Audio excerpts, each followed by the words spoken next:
O He Vaishnava Thakur, Doyara Sagara, Idase Karuna Kori.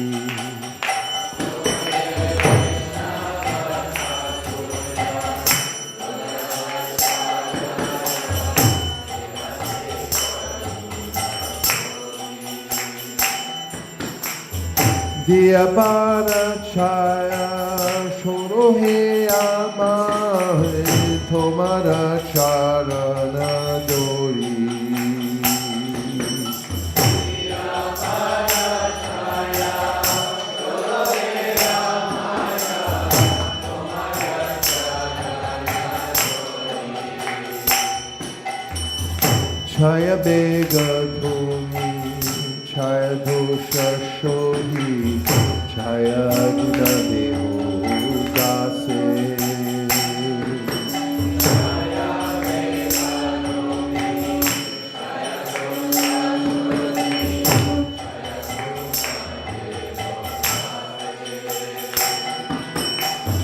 Chaya Satsanga Dio He Amare Boshashi Sange Rashi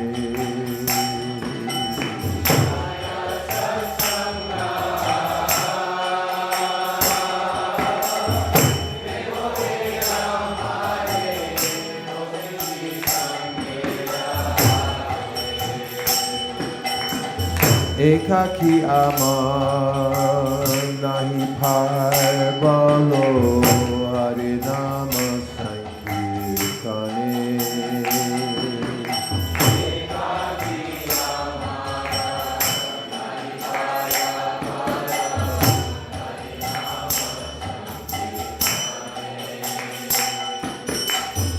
Tumi Kripa Kore Sharabindu Diya Deho Krishna Namadhane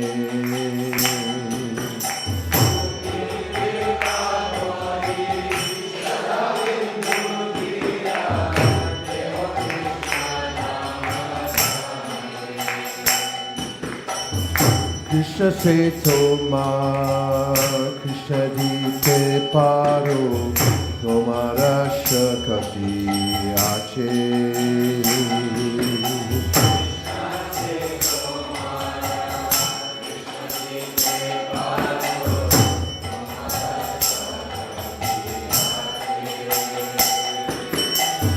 Amito Kanga Krishna Krishna Boli Dayatava Pache Pache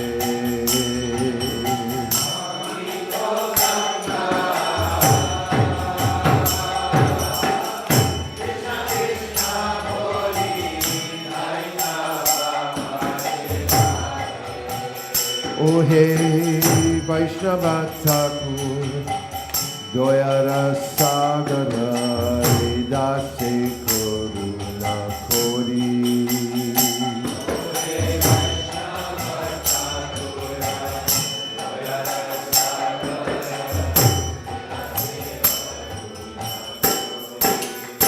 Jai Vaishnava Thakur Vaishnava Thakur Vaishnava Thakur Jaya Vaishnava Thakur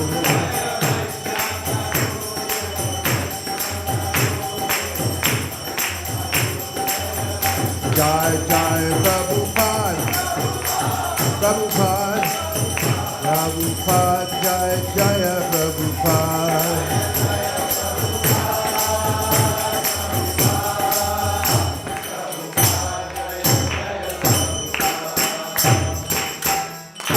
Udilo Aruna Purava Bhagi Vijamani Gora Amani Jage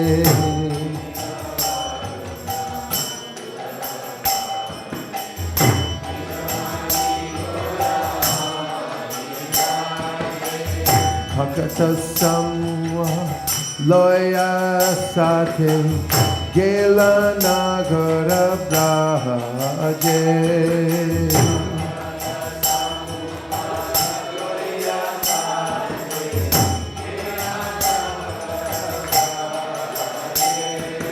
Katha, Katha, Bajalo Kol, Kunagana Tahe Jajero.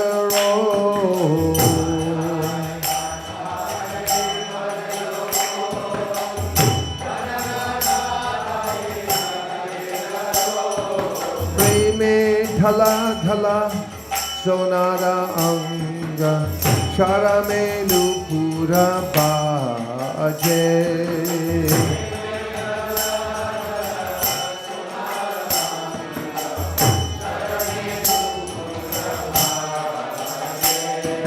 Mukunda Madhava Yadava Hari Bolina Bolore Varana Bori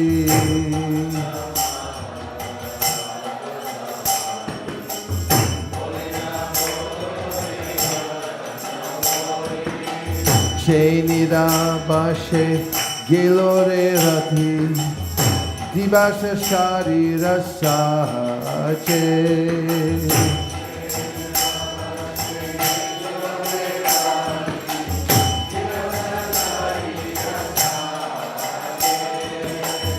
Mukund Emana Dulaba Manaba Deho Paya Kikoro Bhavana Keho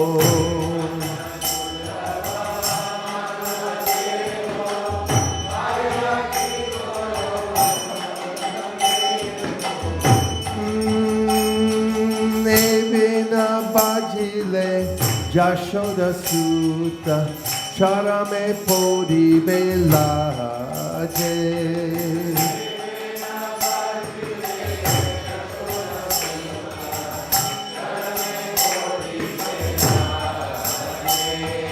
Udita Tapana Hoile Asta Dinagelo Bole Hoide Piasta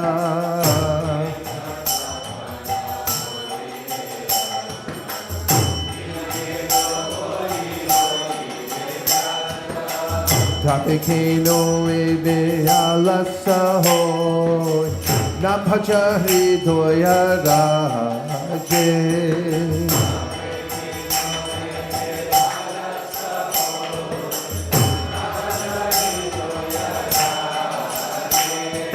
Jivana nitya janahasar Tahinana vidya viparabhai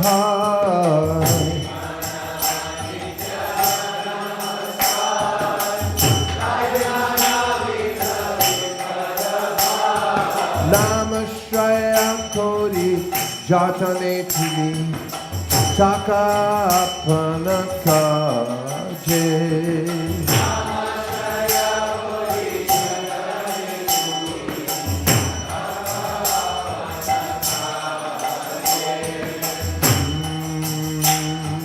Jivera Kayana Sadhana Jagate Asiye Madhurya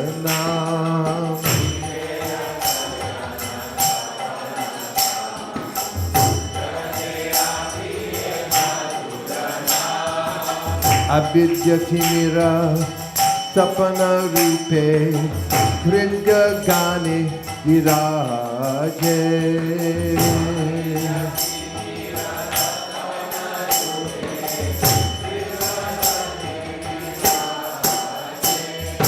Krishna Nam Sudakoriya Pan Judao Pakati Vinoda Pan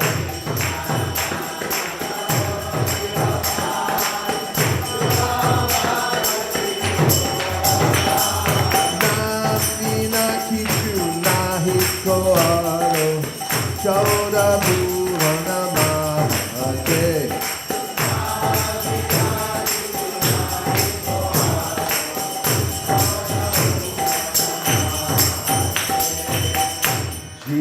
Jago, Jago, Gora Chandra Bole.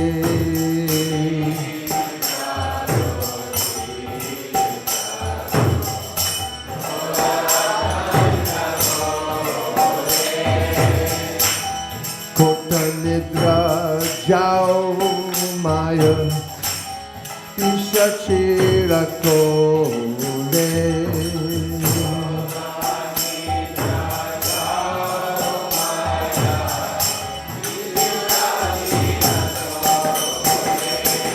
Hare Krishna, Krishna Krishna, Hare Hare, Hare Rama, Rama Rama, Hare Hare.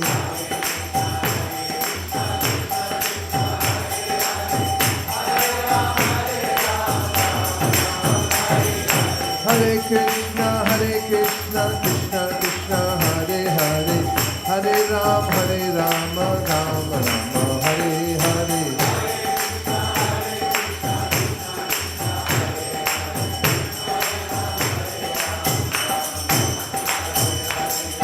Vajibo Koriyae Samsara Vitare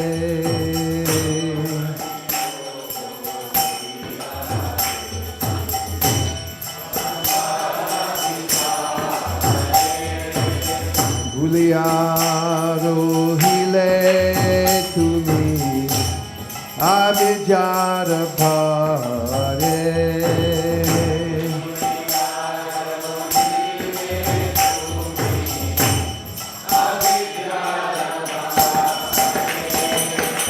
Krishna, Krishna Krishna, Hare Hare, Hare Rama, Rama Rama, Hare Hare.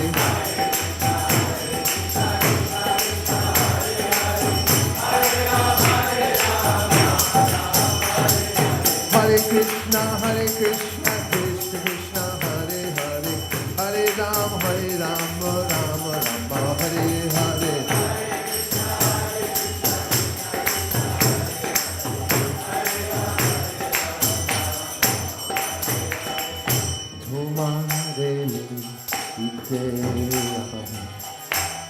Queenu Avatara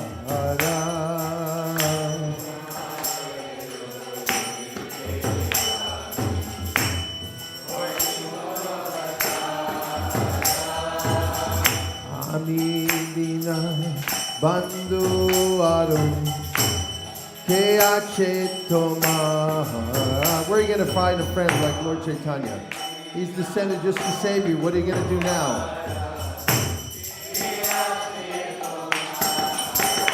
Hare Krishna, Krishna Krishna, Hare Hare, Hare Rama, Rama Rama, Hare Hare.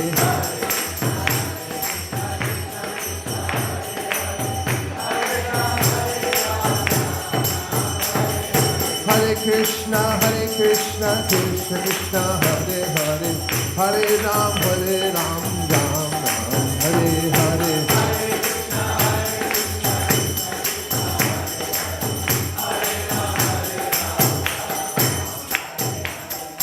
Energia Shauri Maya Nashibanoladi. I brought the medicine just to cure you of the disease, Maya.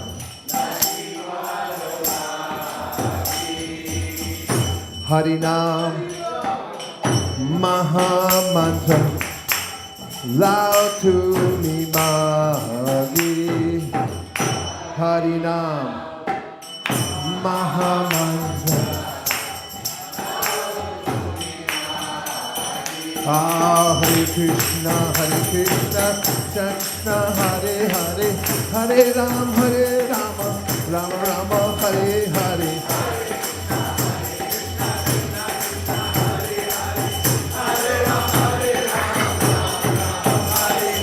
Hare Krishna, Krishna Krishna, Hare Hare, Hare Rama, Rama Rama, Hare Hare.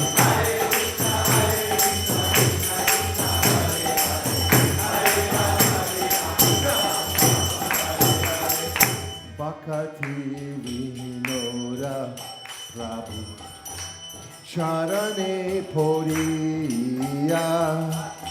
Bhaktivinoda Thakur offered obeisances at the lotus feet of Lord Chaitanya Mahaprabhu. She Harinama mantra Loelo Magia. He begged, please give me the holy name. And Lord Chaitanya gave it to him. Then he sang, Hare Krishna, Hare Krishna, Krishna Krishna, Hare Hare, Hare Rama, Hare Rama, Rama Rama, Hare Hare, Hare Krishna, Hare Krishna, Krishna Krishna, Hare Hare, Hare Rama, Hare Rama, Rama Rama, Hare Hare.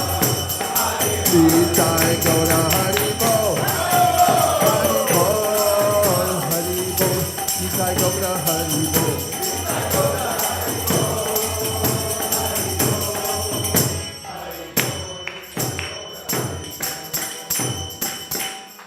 Nitai Gaura Premanande. Prahlad's prayers.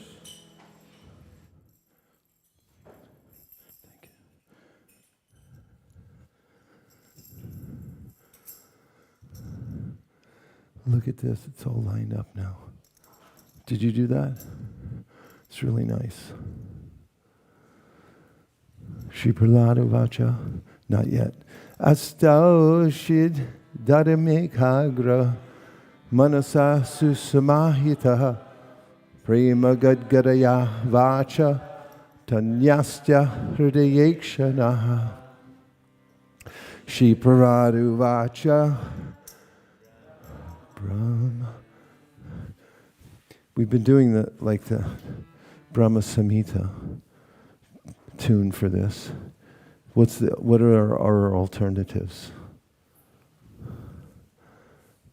It's just Brahmadaya Suragana Muniyota Siddha. Besides Brahmadaya Suragana Muniyota Siddha, what other tune is there?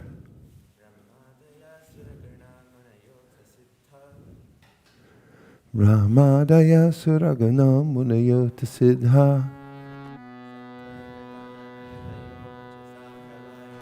Sadvai Katana Gatayo Vachasam Pravahai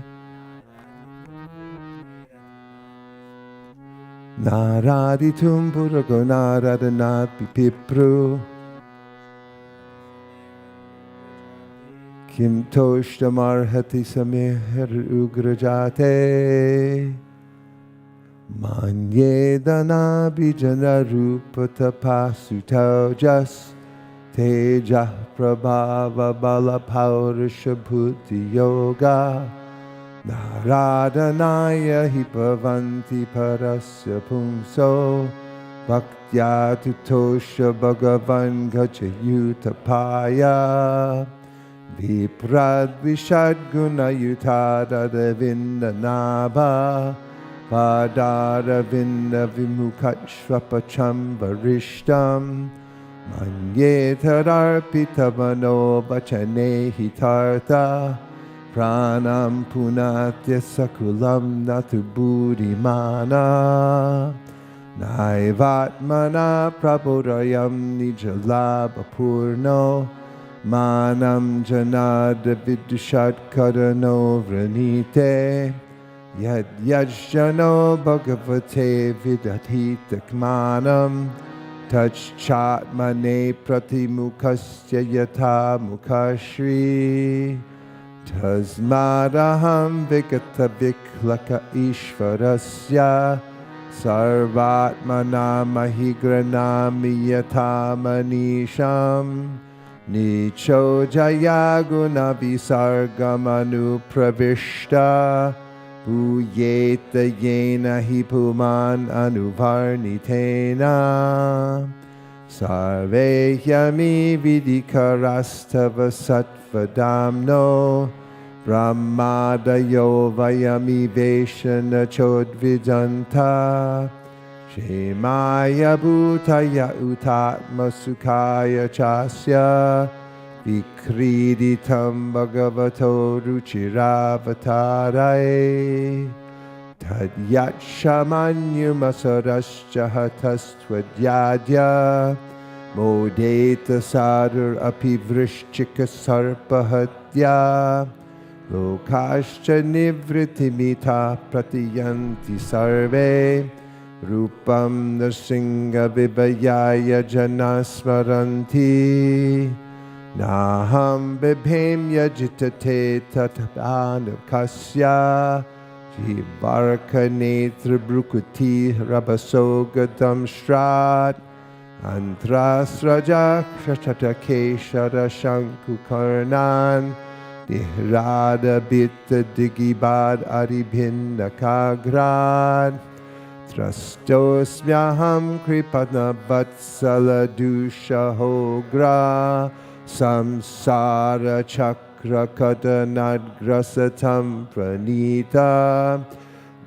Dasa karma birashatam atengri mulam Prito pavarga sharanam Vaisesika danu Yasmat priya priya viyoga samyoga janma Shukagnina sakalayoni shudha yamana Dukaushadam tadapi dukamat Diyaham Bhuman Brahmami Vadameta Vadasya Yogam Soham Priyasya Surida Padadevataya Lila Katastava Narshinga Varinshigita Anyastirtam Anugrinam Guna Vipramukto Durgani te pada yugalaya hamsa sangha Balasya sharanam pitarau nrsingha Nartasya chaganamudanvati majshato now Taptasya tat pratividir yai hanja sheshtas Tavad vibhotanubritam tvadupekshitanam Yasmin yato yarhiyena cha yasya yasman Yasmayatar yadutarastvapara parova Bhava karoti vikaroti pratak sabhava Sanchoditastadakilam bhavatak svarupam Maya manaksrajiti karma mayam baliya Kalena chodita gunanumatena pungsa Chando mayan yadajayarpita shodasharam Samsara chakramajako taretwadanya Satwam hi nitya vijitatma gunaswadamna Kalo vashikrita vrshidya visarga shakti Chakre vrshishta majayeshvara shodashare Nishpidyamanam upakarsha vibho prapannam Drishta maya divi bibho kila dishnapanam Ayushriyo vibhava ichiti yanjadoyam Yesmat pitu kupita hasa vajrimbrita bru Vispurjitena lilita satute nirasta Tasmada mustanubratam aham ashishogya Ayushriyam bibhavam aindriyam avarinshat Nechami te vilulitan nuruvikramena Kalatmano panayamam nijabritya parshvam Kutra shisha shuti sukha mrigatrishni rupa Kvedam kale varamashesha rujam viroha Nirvidyate natujano yadapita vidvan Kamanalam madulavaishamayandurapai Kwaham raja prabhava ishatamodikesmin Jata Sure Tarakule Kwatananukampa Na Brahmano Natu Bhavasya Na Vairamaya Yan Merpita Shirasi Padmakara Prasada Naisha Paravaramatir Bhavato Nanusyaj Jantor Yatatma Surido Jagatas Samsevaya Suratarori Vate Prasada Sevanurupa Mudayona Paravaratvam Evam Janam Nipatitam Prabhavahi Kupe Kamami Kamamanuya Prapatan Prasangad Kritvatma Satsurashina Bhagavan Grihita Soham Katam Nubrishrije Britya Sevam Maprana Rakshana Mananta Paturabadascha Manye Swabritya Rishi Vakyamritam Vidatum Kadgam Pragriha Yadavochada Sadviditsus Tvam Ishvaro Madaparo Vatukam Harami Ekastvameva Jagat Etamamushya Yatvam Adyantayo Pritagavasyasi Madyatascha Shishva Guna Vyatikaram Nijamaya Yedam Naneva Ter Avastitas Tadanu Pravishta Tvam Va Idam Sarasat Isha Bhavam Statonyo Maya Yad Atma Parabudhiriyam Yaparta Yad Yasya Janma Nidanam Stitir Ikshanam Cha Tadvaita Deva Vasukala Vad Ashtitarvo Nyasyeda Matmani Jagad Vilayambu Madhye Sheshet Manani Jasukanu Bhavo Niriha Yogena Milita Drigatmani Pita Nidras Turyestato Natutamo Nagunamscha Yunkshe Tasyaiva Teva Puridam Nijakala Shaktya Sanchodita Prakriti Dharmana Atma Gudam Ambasyananta Shayanad Viramat Samadher Nabera Bhutsvakanika Vatavan Mahabjam Tatsambhava Kaviratonyada Pashyamanas Tam Bijamatmanita Tam Sabahir Bachintya Na Vindarabda Shatam Apsuni Majchamano Jaten Kure Katamaho Palabheta Bijam Satwatma Yoner Atavismita Ashritobjam Kalena Tivrata Pasa Parishudha Bhava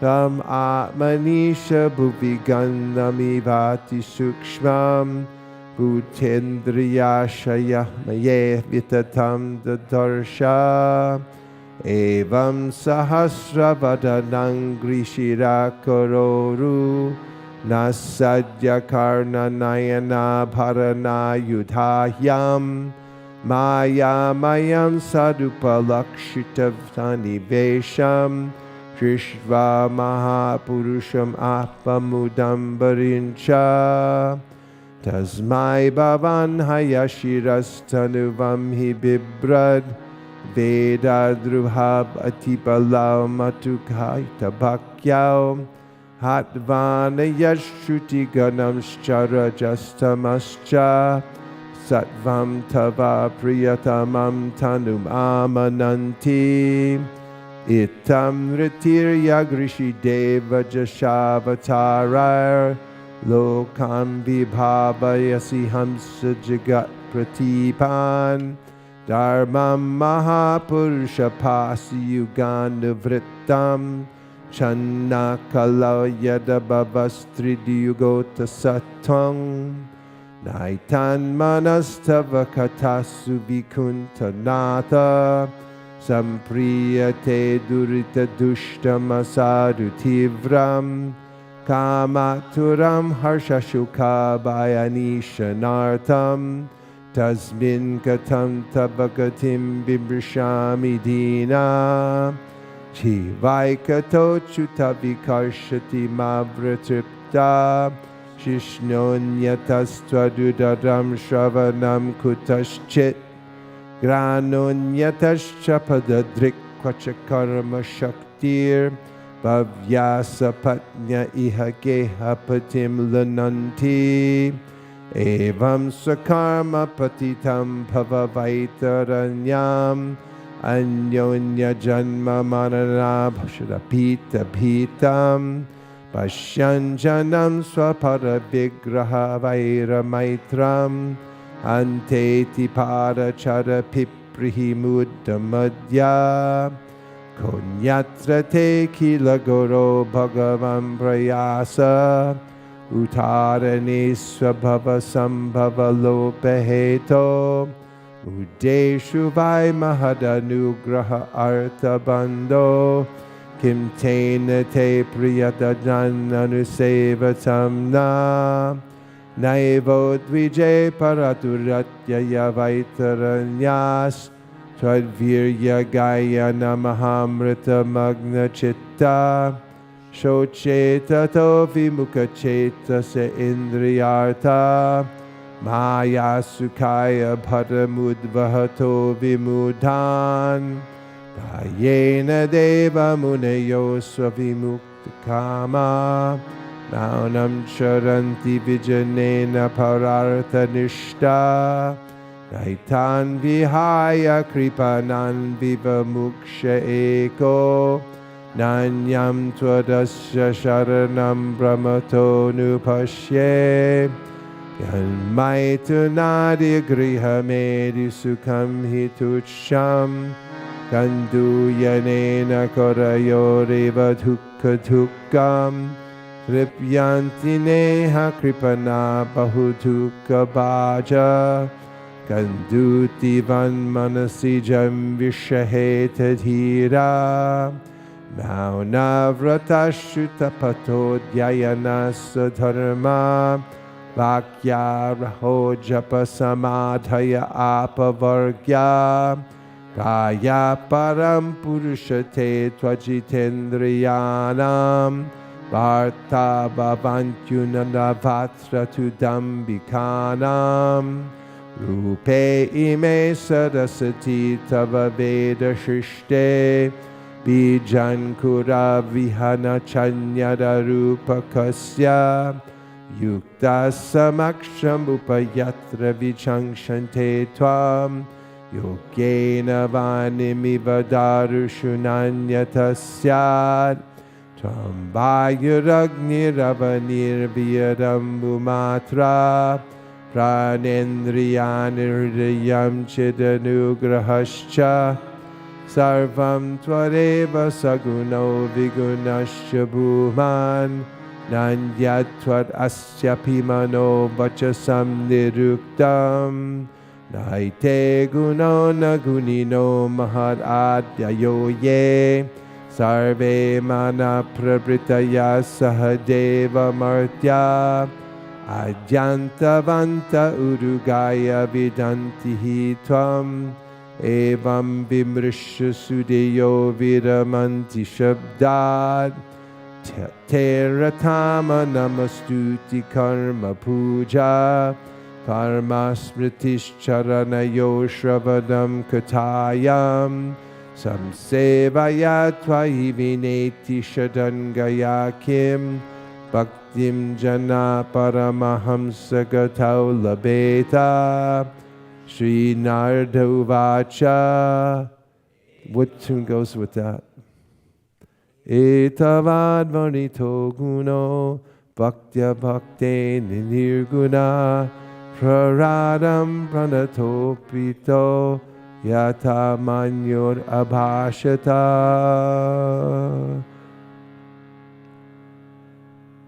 Be nice to have the colophon at the end too. Get it out of the Gita press. Thank you. That wasn't bad, right? It's trance-like, isn't it? It's a little too nice. Bhagavatam class. Hariko.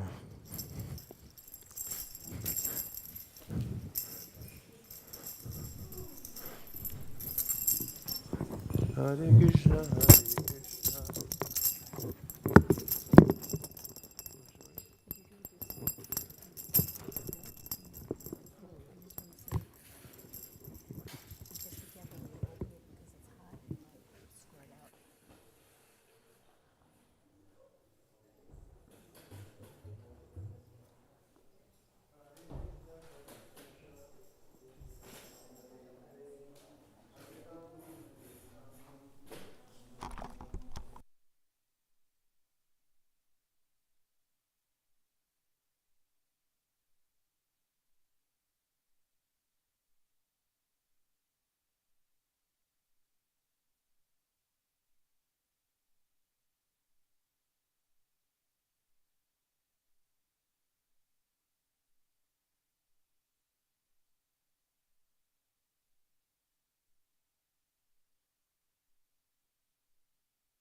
chapter number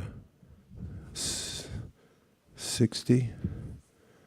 It's Lord Krishna's daily activities.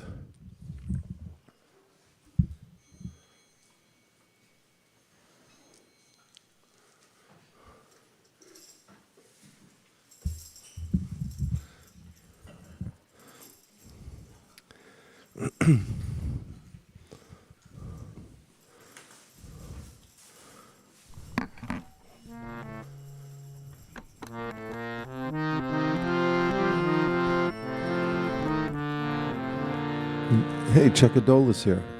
Jaya Radha Madhava Jaya Kunja Bihari.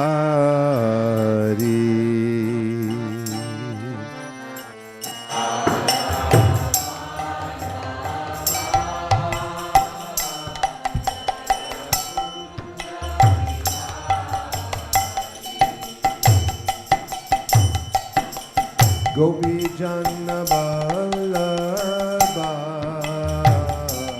Jaya Girivardhari.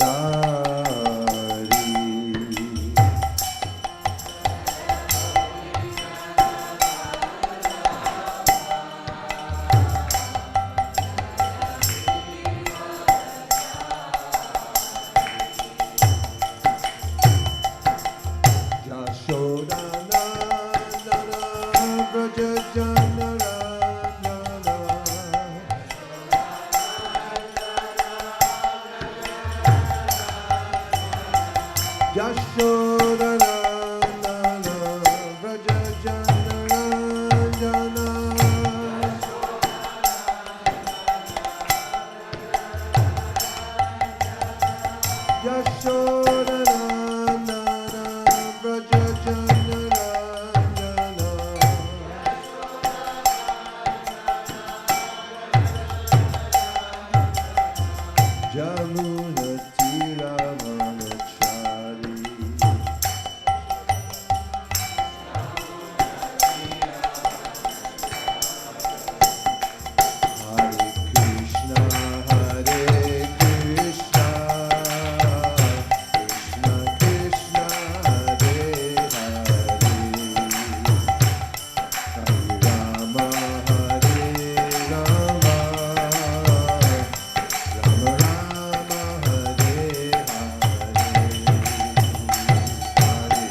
Krishna Krishna Hare Hare Hare Rama Rama Rama Hare Hare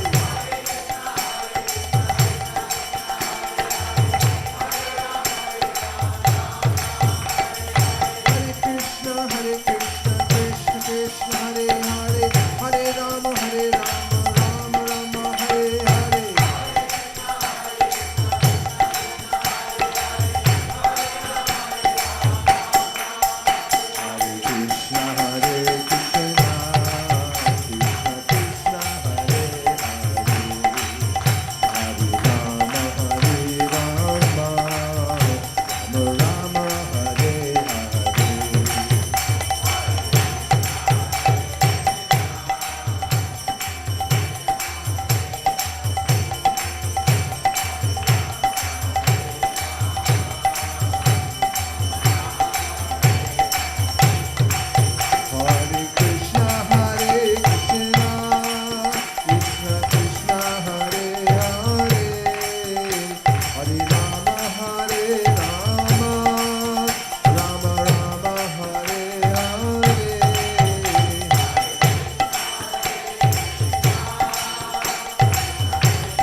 Gaura Premanande Nitai Gaura Hari Bol Hari Bol Hari Bol Nitai Gaura Hari Bol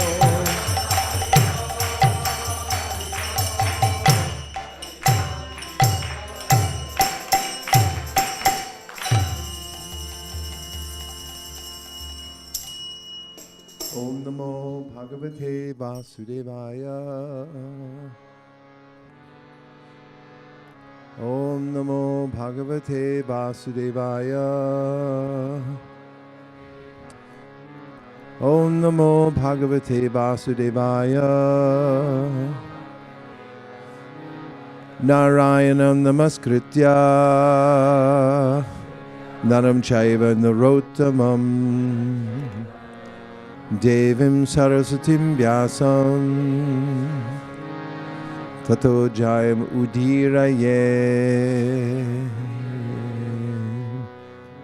Vande Guru Nisha Bhaktan Nisha Nishavata Vande Guru Nisha Bhaktan Nisha Nishavatarakam. We'll do it again.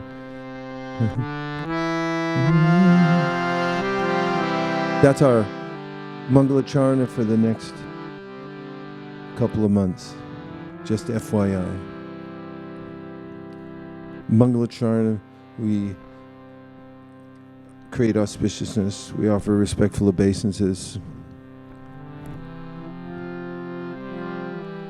Vande Guru Nisha Bhaktan Isham Ishavataraka Taprakasham Stachakshakti Krishna Chaitanya Sandrakam Vande Shri Krishna Chaitanya Nityanando Sahodito Godutai Pushpavanto Chitro Shando Tamonudao Yadadvaitam Brahmopanishari Tarapyasya Tanubha Yatmantaryami Purusha iti Sosham Savibhavaha Shad Aishvaryai Puno Ya Iha Bhagavan Saswamayamayam Na chaitanyat Krishna jagati padatattvam paramiha Anarpita charim jirat karunayavatirna kalau Samarpayitum munato jvalarasam sapakti shriyam Hari purata sundara dyuti kadamba sandipita Sada hridaya kandare spuratu vasachinandana Radha Krishna pranaya vikritir ladini shakti rasmat Ekatmana vapi bhuvi pura deha bedham gatau tau Chaitanyakyam prakata maduna tadvayam chaikyam aptam Radha bhava dyuti suvalitam naumi Krishna sarupam Shri Radhaya pranaya mahima kidrisho vanayaiva Sadyo yena bhuta madhurima kidrisho vamadiya Saukyam chasya mad anubhavata kidrisham beti lobhat Tad bhavadya samajani shachi garbha sindau harindu Sankarshana karanato vashayi Garbhodashayi chapayobdishayi Sheshaschayasyam shakalasa nitya Nandakya Rama Sharanam Mamastu Mayatite Vyapi Vaikunta Loke Purnaishvarye Shri Chaturvyuha Madhye Rupam Yasyodbhati Sankarshanabhyam Tam Shri Nityananda Ramam Prapadye Maya Bharta Janda Sangashrayanga Shete Sakshat Karanam Bodhi Madhye Yasyai Kamsha Shri Puman Adi Devas Tam Shri Nityananda Ramam Prapadye Yasyam Shamsha Shila Karbhoda Shaye Yanabhyabjam Lokasanghatanalam Lokashrastu Sutika Dhamadatus Tam Shri Nityananda Ramam Prapadye Yasyam Sham Sham Shaparatma Kilanam Poshta Vishnur Bhati Dugdabdi Shayi Shauni Bharta Yetkala Sopyanantas Tam Shri Nityananda Ramam Prapadye Mahavishnu Jagat Karta Mayaya Yasrajat Yada Tasyavatara Evayam Advaita Charya Ishvara Advaitam Harina Dvaitad Acharyam Bhakti Shamshanad Bhaktavatara Misham Tam Advaita Charya Ashraye Panchatattvatmakam Krishnam Bhaktarupa Sarupakam Bhaktavataram Bhaktakyam Namami Bhakta Shaktikam Jayatam Suratau Pangor Mama Manda Matergati Matsarvaswapadam Bojau Radha Madana Mohanau Divyad Vrindaranya Kalpadurmata Srimad Ratna Gada Singhasanastau Srimad Radha Shila Govinda Devau Prashtalibi Sevyamanu Sriman Rasarasarambi Vamshi Bhattatatastitaha Karshan Venu Swaner Gopir Gopinatha Shri Estunaha Jai Jai Shri Chaitanya Jai Nityananda Jaya Dvaita Chandra Jaya Gaura Bhakta Vrinda 18 Thakur Gaudiya Ke Kariya Chena Atmasad Tinera Charan Vandon Tine Morna Granthera Rarambe Kari Mangala Charana Guru Vaishnava Bhagavan Tinera Smarana Tinera Smarane Hoy Vigna Vinashana Anayasi Hoy Nija Vanchita Purana. Today we're reading from Srimad Bhagavatam. This is Canto 10, Chapter 70, Lord Krishna's daily activities. And Krishna himself says in the Bhagavad Gita, Yad yada charati shreshas tattadevi charojana sayat pramanu kurute lokas tam anuvartate. Lokas means all the people of the world. Lokas tam anuvartate means they will follow the example of a great person. So Krishna, in his daily activities as a grahastha in Dwarka, set an example that he would get up at the time of Brahma Muhurta, and he would then do his morning bhajan. And every day he had a way of going through his special transcendental routine to show others that this is the means by which one can elevate oneself. It's important to have a morning routine and not just be subjected to the whims of the mind when one wakes up in the morning, because the mind can be in various moods. It can decide to do or not do. But under the strict rules of Vaidhi, or Vaidhi means strict rules, of sadhana bhakti, one should have a means to grab on as soon as one wakes up to a special routine, just like Lord Krishna set the example for us. That was weird. That Krishna set an example so that we could also follow in his footsteps. And when we have a regular morning routine, then we'll feel throughout the day enlivened that we've gotten off to a good start. So in the course of the Srimad Bhagavatam 10th canto, we find out about Krishna, the person, and his daily life. The chapter before this, or a chapter before this, describes how Narada Muni went to see Krishna in Dwarka.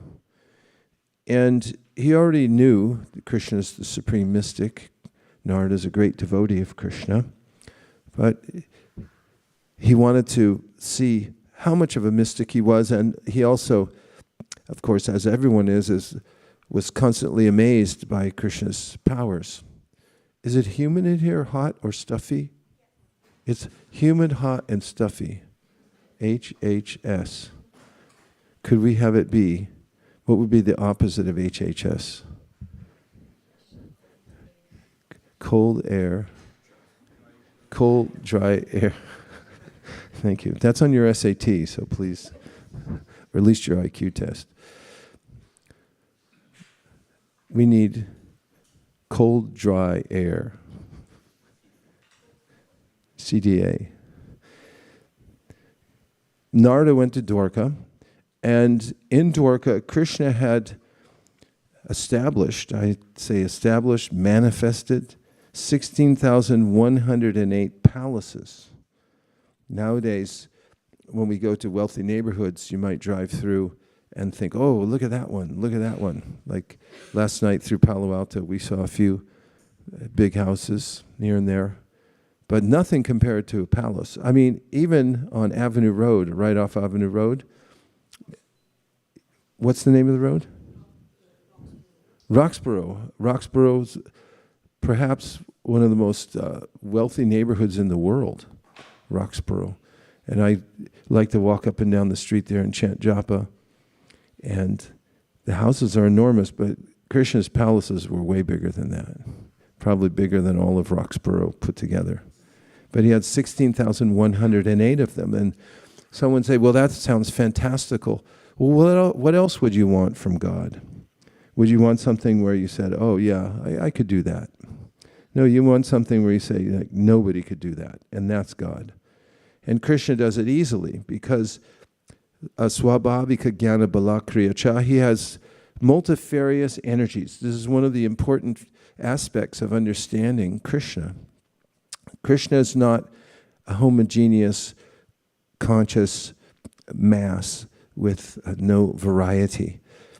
But he has multifarious energies. Parasha Shaktir Vivadaiva Shriyate Swabhavika Jnana Balakriya Cha. He simultaneously has his own individual identity, but he has multifarious energies that are also personified, that are his servants, that are working in every nook and corner of the spiritual world and the material world at the same time, simultaneously. This is his great opulence. And when Krishna comes to the material world, he manifests these potencies so that people can see and have something to think about. And when he manifests himself as God and shows his mystic powers, then there's no doubt he's the Supreme Personality of Godhead. He lifted a hill when he was 7 years old and held it aloft, not just on his finger, but on his little delicate fingernail for 7 days. He just held it there, and he killed many demons when he was just a child. And these were all just light play for the Lord, nothing strenuous. And manifesting these palaces, 16,108. So Krishna had married 8 queens in succession, starting with Jambavati, around the pastime of the Sham Takajul. That's a section mentioned in the Srimad Bhagavatam one after another, how he marries various wives, and then it's recalled again at Kurukshetra, because everyone came to Kurukshetra to see Krishna, and all of his wives were there also. So many people were meeting them for the first time, and they asked him, well, how did you marry Krishna? And if you want a summary, you can find in succession, each one of them tells her story about how she met Krishna and was married to him. And then, of course, he rescued 16,100 other queens from Narakasura, who was actually his son. But he had to kill Narakasura because he'd become a out-and-out demon. And actually, that's another story, because he had gone on a little tour with Satyabhama. He invited Satyabhama to come along with him. He made a couple stops on the way. You know how when you go out for some errands and you do a few things, you stop here, there. Like yesterday we went to, or day before, post office and somewhere else, I can't remember. Went to a few places. So Krishna, okay, he gets on Garuda and he took Satyabhama. Why did he take Satyabhama? Because Satyabhama is quite, she's got a hot emotion. And when she saw that Rukmini had received, actually it was through Narada Muni, a flower from heaven. The heavenly flowers are better than the ones we get here. And there's a tree called Parijata. And I think you can get them here now, too. I think Radha Venkat gave me one. I have them in my greenhouse. But I think the heavenly ones are a slightly different breed. In any case, when Narada gave Rukmini one flower, Satyabhama became miffed. She was really upset and showed it. So Krishna, to appease her, decided to take her along to the heavenly planets. He was returning some things that Narakasura had stolen also from residents in the heavenly planets. And he also wanted to give Satyabhama, his queen, who had this mood of rivalry with others, Parijata, but not just a flower, the whole tree. So he had done these things, and in killing Narakasura, after he killed Narakasura, and actually, as I was going to mention, he needed Satyabhama to come along. First of all, she is adventurous. Not only is she hot-tempered, but she likes to see action. So he thought, I'll bring her along, and when I fight with this big demon, Narakasura, which is quite a fight, one that you could make an action movie out of for sure. There were wires he had to cut through, and all kinds of other people came out to fight, and Narakasura then finally came, and he needed consent from Satyabhama to kill Narakasura, because Narakasura was the son of Krishna, begotten when Varahadev picked up the earth. As Varahadev had saved the earth from the nether regions, and in the process of coming in contact with Bhumi, earth, they had produced a son, and he had become demoniac later. So parents, don't worry, if anything. Then he had promised Bhumi that if I ever have to slay him, I'll take your permission first. Sometimes the wives, they'll do this, they'll say, now listen, in the future, if this ever comes up, you have to, you promise now. So, no? You didn't get that? Nobody? So, Bhumi is an expansion of Satyabhama. So that would work legally. And just before Narakasura attacked and Krishna was going to slay him, what do you think? Kill him. And then he was able to kill him and uphold his promise to Bhumi. Point I'm getting to is that he had stolen away 16,100 princesses, and they were being held unlawfully by this demon. And when they saw Krishna come in, the supreme male, so attractive, and they all said, please save us. Please save us. Please just give us shelter. And of course, Krishna is known as, we say, Hey Krishna, Karuna Sindhu, Dinabandho Jagatpate. He's the ocean of mercy. So when he hears somebody call out and say, Krishna, please save me. I want shelter. I don't want anybody else. That's the mood. That's all you have to have in bhakti. It's just, Krishna, I like you. I don't like anybody else. I don't like the material world anymore. I just want you. I just want devotional service. Please save me. Please give me shelter. That was the mood of the queens. So they immediately, Krishna accepted them, and he brought them back to Dwarka, and he also gave them each their own palace. He didn't cram them all in one auditorium and say, find a place on the floor. He gave them a fully equipped palace. What's more, it's not that they had to wait for him. He expanded himself so that he was in every palace in Dwarka simultaneously, all at the same time. Narada had heard about this. He wanted to see it for himself. So he went to Dwarka. He went around on a pilgrimage to the various palaces where Krishna lived. And in the first place, Narada came.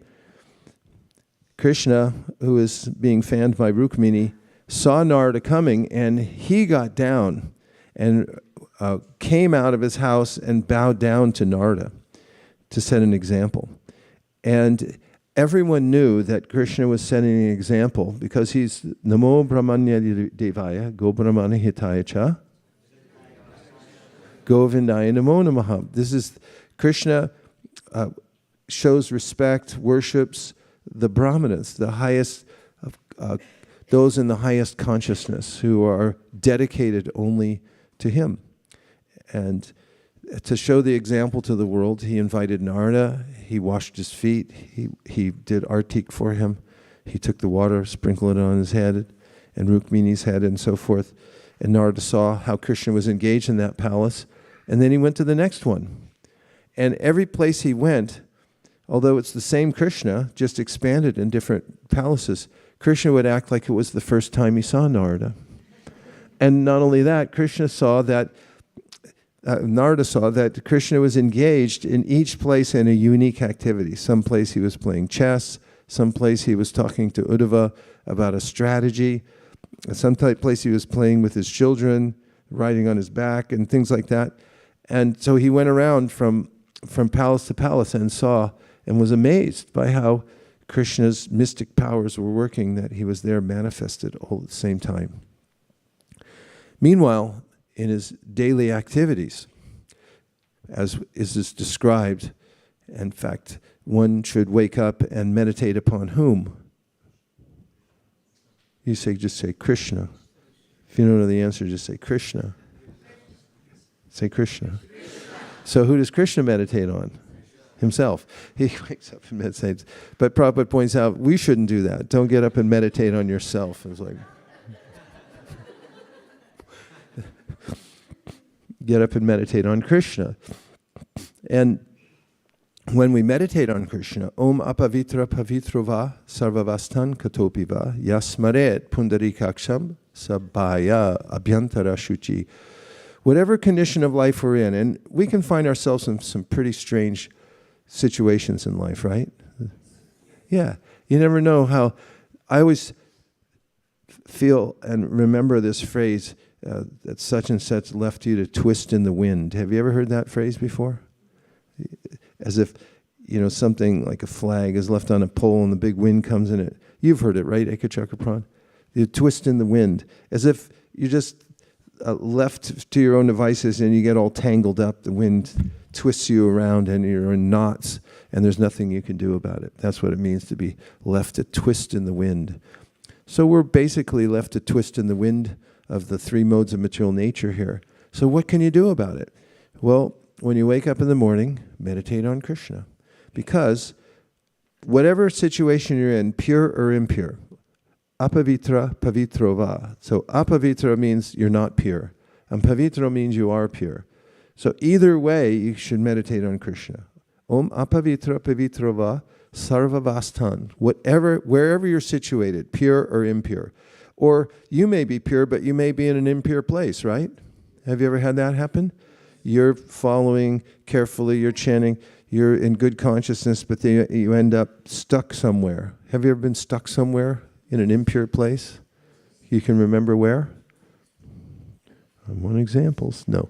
Then it says, Sarvavastan, wherever you're situated in any place, pure or impure, if you remember Krishna, then you'll become pure inside and out. Everything will become purified around you. So if you get up and do what Krishna does, meditate on Krishna, then you'll become pure.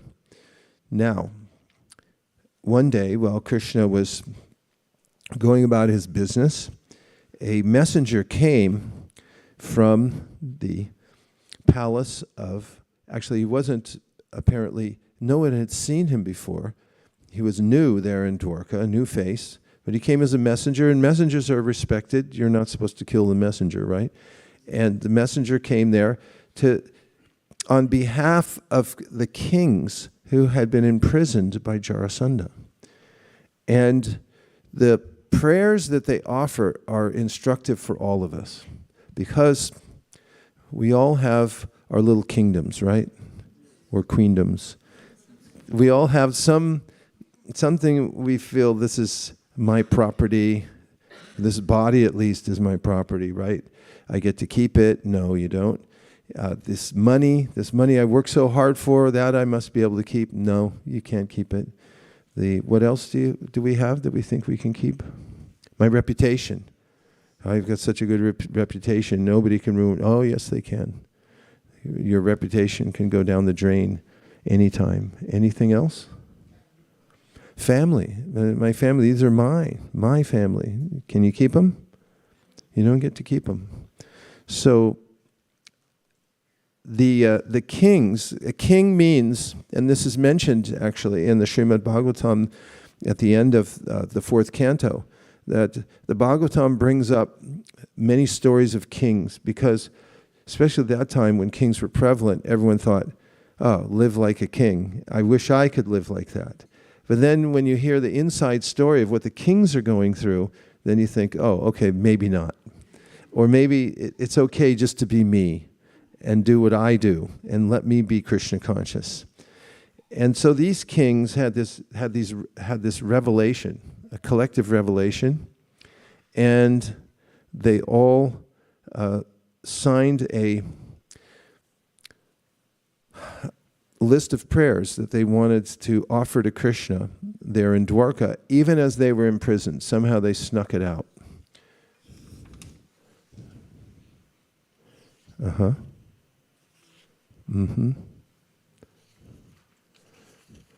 Did you give it to me where it starts?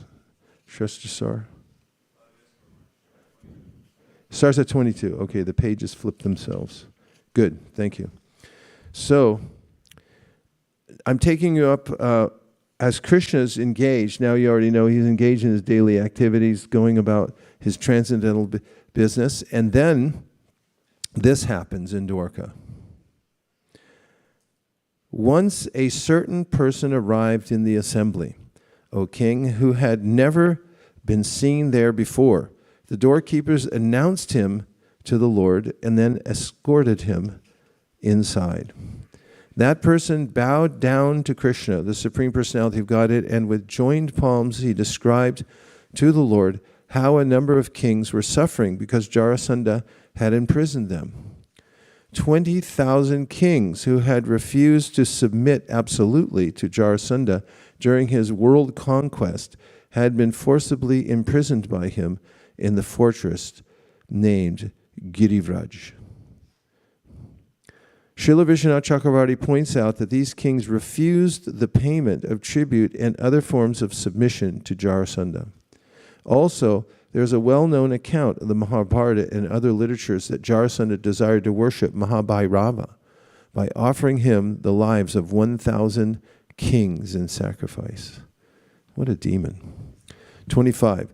The king said, as related through their messenger, O Krishna, Krishna, O immeasurable soul, destroyer of fear for those surrendered to you, despite our separatist attitude, we have come to you for shelter out of fear of material existence.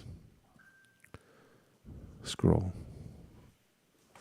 Sridhar Swami explains that the kings present their entreaty in this and the following verses.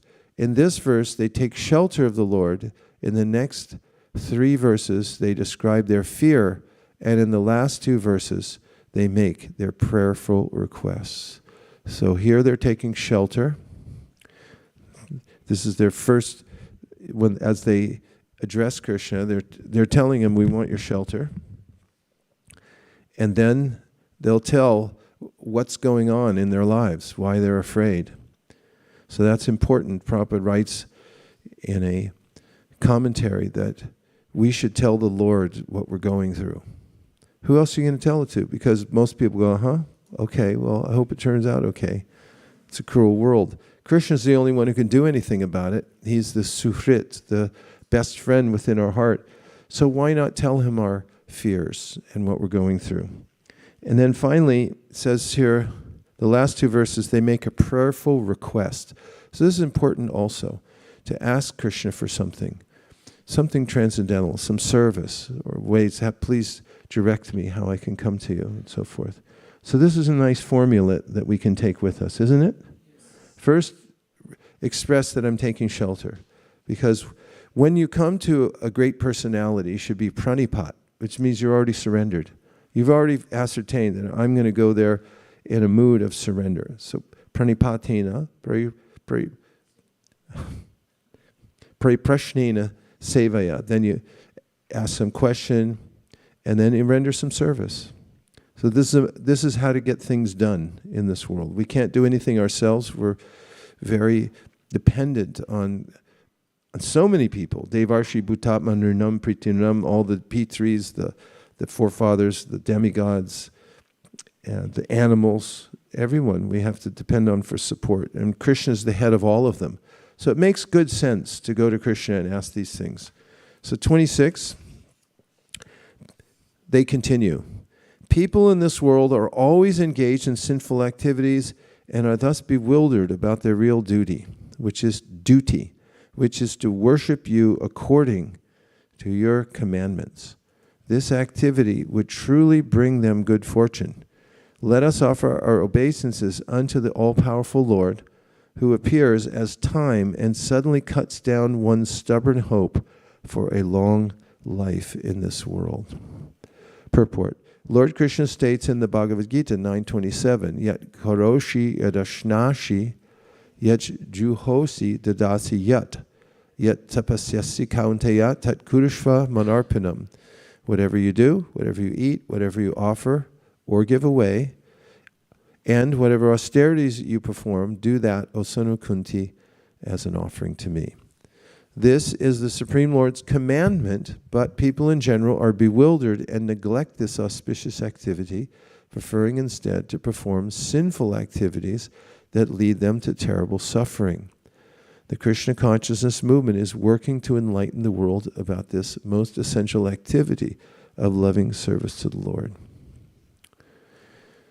They continue, you are the predominating Lord of the universe and have descended into this world with your personal power to protect the saintly and suppress the wicked. We cannot understand, O Lord, how anyone can transgress your law and still continue to enjoy the fruits of his work. Sridhar Swami explains that the kings were bewildered by the suffering that had come upon them. So that's a very profound statement. Sridhar Swami explains that the kings were bewildered by the suffering that had come upon them. This is an expectation that I have, that no suffering should come upon me. It can come upon other people, no problem. But me, I'm the king. And I'm special. Why should anything come to me in this world? And this expectation is a cause of inordinate suffering. I was thinking the other night about how Krishna's given such a clear blanket statement about how the material world is unpredictable. Well, it is predictable. It's a place of suffering, he says, categorically. Abrahma Bhuvana Loka. He went out of his way to name from the highest planet, Brahmaloka, down to the lowest planet, Patala. That's demonstrative, isn't it? When you say, from New York City to San Francisco, there's not one person there that can play the kartals or whatever it is. You make some statement. That's demonstrative. So when Krishna comes out and says, except for Madhurisaki, when it comes to Krishna, he's saying from the topmost planet down to the lowest planet, Patala Loka, all are places of suffering where repeated birth take place. And it just goes like this. That means it went over my head. Yeah, but not me. My expectation, I'm a king, or my name is Schwartz, or my name is Anderson, or my name is McMurphy. So it never happens to the McMurphys. We have good luck. So that's the false expectation of hope that I don't fall in the category of Brahmaloka to Patalaloka. But that's a expectation that causes us to miss the boat. I'll continue. They state here that since the Lord has descended to this world to protect the pious and punish the wicked, how is it that Jarasandha, who brazenly transgressed the order of the Lord, continued to perform his wicked activities, whereas the kings were put into a miserable condition? Vishwanath Chakravarti Thakur similarly states that the kings could not understand how Jarasandha, who harassed the saintly devotees and nourished the envious, could continue to prosper, whereas the kings were being tormented by the wicked Jarasandha. Similarly, Srila Prabhupada quotes the kings as follows in Krishna, the Supreme Personality of Godhead. My dear Lord, you are the proprietor of all the worlds, and you have incarnated yourself along with your plenary expansion, Lord Balaram. It is said that your appearance in this incarnation is for the purpose of protecting the faithful and destroying the miscreants. Under the circumstances, how is it possible that miscreants like Jarasandha can put us into such deplorable conditions of life against your authority? We are puzzled at the situation and cannot understand how it is possible. It may be that Jarasandha has been deputed to give us such trouble because of our past misdeeds, but we have heard from revealed scriptures that anyone who surrenders unto your lotus feet immediately becomes immune to the reactions of sinful life. We, therefore, wholeheartedly offer ourselves unto your shelter, and we hope that your Lordship will now give us full protection. They continue, O Lord, with this corpse-like body, always full of fear, we bear the burden of the relative happiness of kings, which is just like a dream. Thus we have rejected the real happiness of the soul, which comes by rendering selfless service to you. Being so wretched, we simply suffer in this life under the spell of your illusory energy. Everyone okay? You have enough air? Yeah? You need more entertainment? Everyone's good, right? Purport. After expressing their doubts in the previous verse, the kings herein admit that actually they are suffering because of their own foolishness, having given up the eternal happiness of the soul in exchange for the temporary conditional happiness of a so-called kingly position. Most people make a similar mistake, desiring wealth, power, prestige, aristocratic family, and so on in exchange for their own soul. The kings admit that they have fallen under the spell of the Lord's illusory energy and have mistaken the tremendous anxiety of political leadership for happiness. Keep in mind, they're imprisoned. And they're expressing this out of a great realization that they can see the abject suffering of the material world.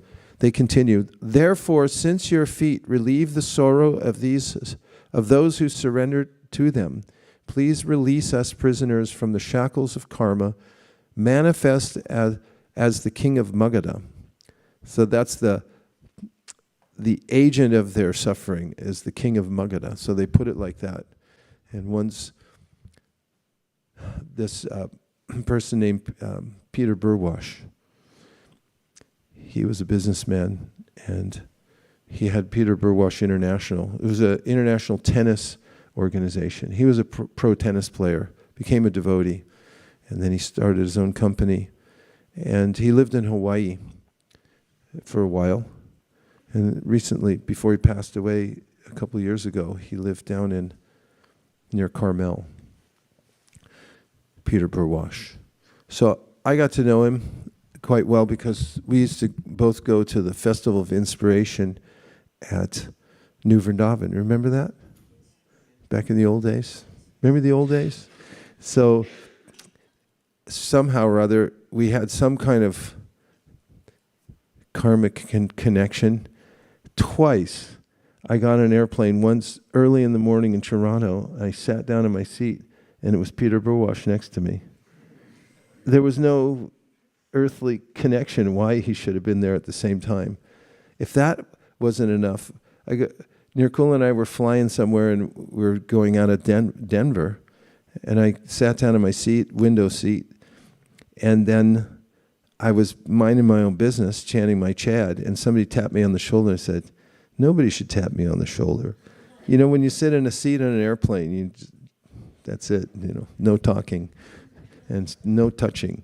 So somebody's tap, tap, tap, and I thought, this is crazy. And I looked over, it's Peter Burwash, and he said, he said that the odds just went way up, right? Didn't this jack them way up to the moon? Because the first one was amazing, and then the second one, how does that happen twice? Sat down next to him. And anyway, Peter Burwash, interesting character. He got association with Prabhupada in Hawaii. He asked him about business and all kinds of things. And when he was just pretty new, he wanted to become a life member. So there was a temple president there who wasn't in good consciousness, and he took his donation for life membership and absconded with it the next day. So Peter Burwash went to Prabhupada directly, and he said, this happened. And he was quite upset. And although it was rectified, later Prabhupada said, don't be upset with the instrument of your karma. And that became the guiding mantra in his life. In fact, he'd give a whole seminars on it, because Prabhupada told him that. He said, don't become upset with the instrument of your karma. And then we find similarly here, how they mention Jarasandha. They say, therefore, since your feet relieve the sorrow of those who surrender them, please release us prisoners from the shackles of karma, manifest as the king of Magadha. In other words, somehow or other, this is our karma, but it's manifest through this one person. So this is one of the ways to see the world. When there's some sort of reversal visited upon us, then we may think, okay, well, it's not that person, it's my situation in general in the material world. They go on, wielding alone the prowess of 10,000 maddened elephants. He, Jarasandha, has locked us up in his house just as a lion captures sheep. So how does that feel when you're a king and then somebody comes along and says, come on, little fella, get in there. And then you're stuck. And then you just feel like, I thought I was literally the king. And now I'm helpless. The kings here pray for the Lord to release them from the bondage of karma created by the Lord's material potency. The kings make it clear that Jarasandha is so powerful that there is no hope for them to escape by their own power. So that's a good realization to have. One of the ways that I prolong my stay in the material world is I think, I got this. In fact, that's the main mantra of people on the street. Have a look at Bhagavad Gita. I'm fine. I've got this. I'm already good. I'm good. No, you're not, actually. We don't say that, but we could say it to ourselves also. There's a sense like, I can get out of this. I have enough money. I'm smart. I'm a McMurphy. I'm a Schwartz. I'm a whatever you may be. You can't get out of it. These kings couldn't get out of it. They had resources, and they're smart. Kings are smart, and most of them. And then they couldn't get out. They realized they're helpless. So realizing and then admitting one's helplessness, this is such a relief, isn't it? When you finally say, I'm helpless, I can't get out of this on my own, please help. This is a great day in the life of a jiva. Okay, here we go. Almost done. Where are we? 30? A wielder of the disc. Your strength is unlimited, and thus 17 times you crushed Jarasandha in battle. But then, absorbed in human affairs, you allowed him to defeat you once. Now he's so filled with pride that he dares to torment us. Your subjects, O unconquerable one, please rectify this situation. The word nrilo loka niratam indicates that the Lord was absorbed in playing within the world of human beings. Thus, while acting like a human king, he allowed Jarasandha to be victorious in a single battle against the Lord, after the Lord had crushed him 17 times. The kings here imply that Jarasandha is especially harassing them because their souls surrender unto Lord Krishna. Therefore, they beg the Lord, O you who hold the chakra weapon high, please make the proper arrangement. Srila Prabhupada expresses the king's feelings as follows. My dear Lord, you have already fought with Jarasandha 18 times consecutively, out of which you have defeated him 17 times by surpassing his extraordinary powerful position. But in your 18th fight, you exhibited your human behavior, and thus it appears that you were defeated. My dear Lord, we know very well that Jarasandha cannot defeat you at any time, because your power, strength, resources, and authority are all unlimited. No one can equal you or surpass you. The appearance of defeat by Jarasandha in the 18th engagement is nothing but an exhibition of human behavior. Unfortunately, foolish Jarasandha could not understand your tricks, and he has since then become puffed up over his material power and prestige. Specifically, he has arrested us and imprisoned us, knowing fully that as your devotees, we are subordinate to your sovereignty. First thing, what a demoniac attitude. Jarasandha knew that because they were devotees, let's really harass them. That's the demoniac mentality.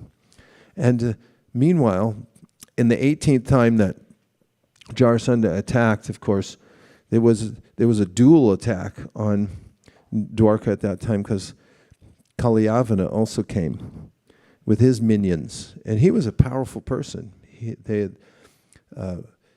His father Garga had performed severe austerities. Now, here's something if you want to try sometime for severe austerity. He ate powdered iron for 12 years. What's for breakfast, Mom?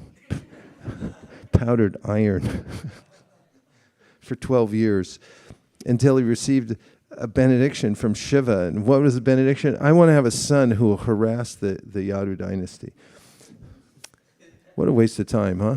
And But in any case, Lord Shiva gave him the benediction. He got this son Kaliyavana who had the power of Rudra's anger. And he came there because he also was puffed up. When you get a lot of power in the material world, it's a tough position. Even at the Daksha Yajna, we hear about the devastation that took place because of the quarreling. I mean, that's quarreling, what's that, a euphemism? The quarreling that took place there at the Daksha Yajna. And Prabhupada says they actually weren't inimical, but they're also powerful that they wanted to exhibit their power against one another, just to feel it. So if you feel powerless at some time, you're lucky. Because Janmaishvara Shutra Shribir Edamana Madapuman, there's a way in which anytime you give little jiva a little power, it goes to his head. A sociologist, philosopher named Michel, you've heard me say a million times, Michel's Iron Laws of Oligarchy says that as soon as you give power to somebody, then immediately goes to their head and they try to protect that power because it's so intoxicating. They want to keep it. So that's why Kunti said, let me just be the one who doesn't have anything. All I do is follow my spiritual master. All I do is follow Krishna's instructions.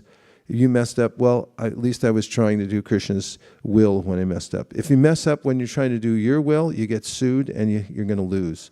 If you're following Krishna, if you're following orders of Krishna, not some demon, then you actually are not held accountable for anything in this material world. So it's better to be bereft, be like these kings and just say, hey, although I'm a supposed king, I really don't have anything. I'm bereft of all opulence. Any money, if you have money, anyone? See me afterwards. If you have money, don't think it's yours, because it's not. And you think, this belongs to Krishna. We heard it earlier, right? At Koroshi at Ashnashi as Johasi Dadasiyat. That's everything that we have, everything that we do, it belongs to Krishna. Safe position. Don't stick your nose in the material world and think like, no, it's okay, I can do it. You can't. The kings couldn't do it, we can't do it. Almost there. 31, right? Yes? Only 3 people know where we are. The messenger continued, this is the message of the kings imprisoned by Jarasandha, who all hanker for your audience, having surrendered to your lotus feet. Please bestow good fortune upon them.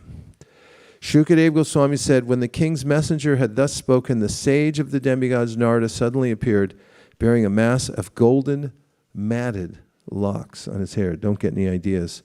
The supremely effulgent sage entered like the brilliant sun. No dreadlocks. Okay. So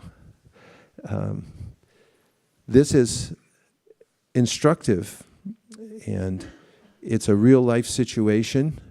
One way or another, we'll come to a cul-de-sac in the material world where we'll feel helpless and we'll be afraid. And this is how to respond to it, by praying to Krishna for shelter. And those who are really intelligent, they do it preemptively. So there's a German philosopher named Hegel, and he coined a phrase, or somebody coined it for him from German, that says, die to live. Die to live. It's an interesting phrase. It sounds a little bit, it's a little jarring, isn't it? Die to live. And like, leave me alone. Vaisesika. Die to live means renounce internally the idea that I own and control things. You won't be the loser. Just like Vrajabihari Prabhu once said, the wise Vrajabihari Prabhu, the great mediator, you know, ISKCON Resolve. You never heard of ISKCON Resolve? They solve problems. If somebody has a dispute, you call ISKCON Resolve, and they have mediators there that come and intervene, and they talk to both sides, and they work it all out. And they answer their phone if you call them, ISKCON Resolve, get over it. Yeah, that's just an inside joke. But he once said, you never lose credit by giving credit where credit is due. Where is credit due in this world? Ultimately Krishna, right? Everything's Krishna's energy. Yes? Ishavashamidam sarvam. Everything's covered. It's already in the policy. Everything here belongs to Krishna. At least you get that policy when you're born. They give you a little policy when you're a kid. If you lost it, you can find it again in the Sri Upanishad. It's there in the first verse. It's like, here's your policy, little jiva. Your policy is nothing belongs to you. Okay? I'm like, no, I want stuff. And little jiva, work with me here.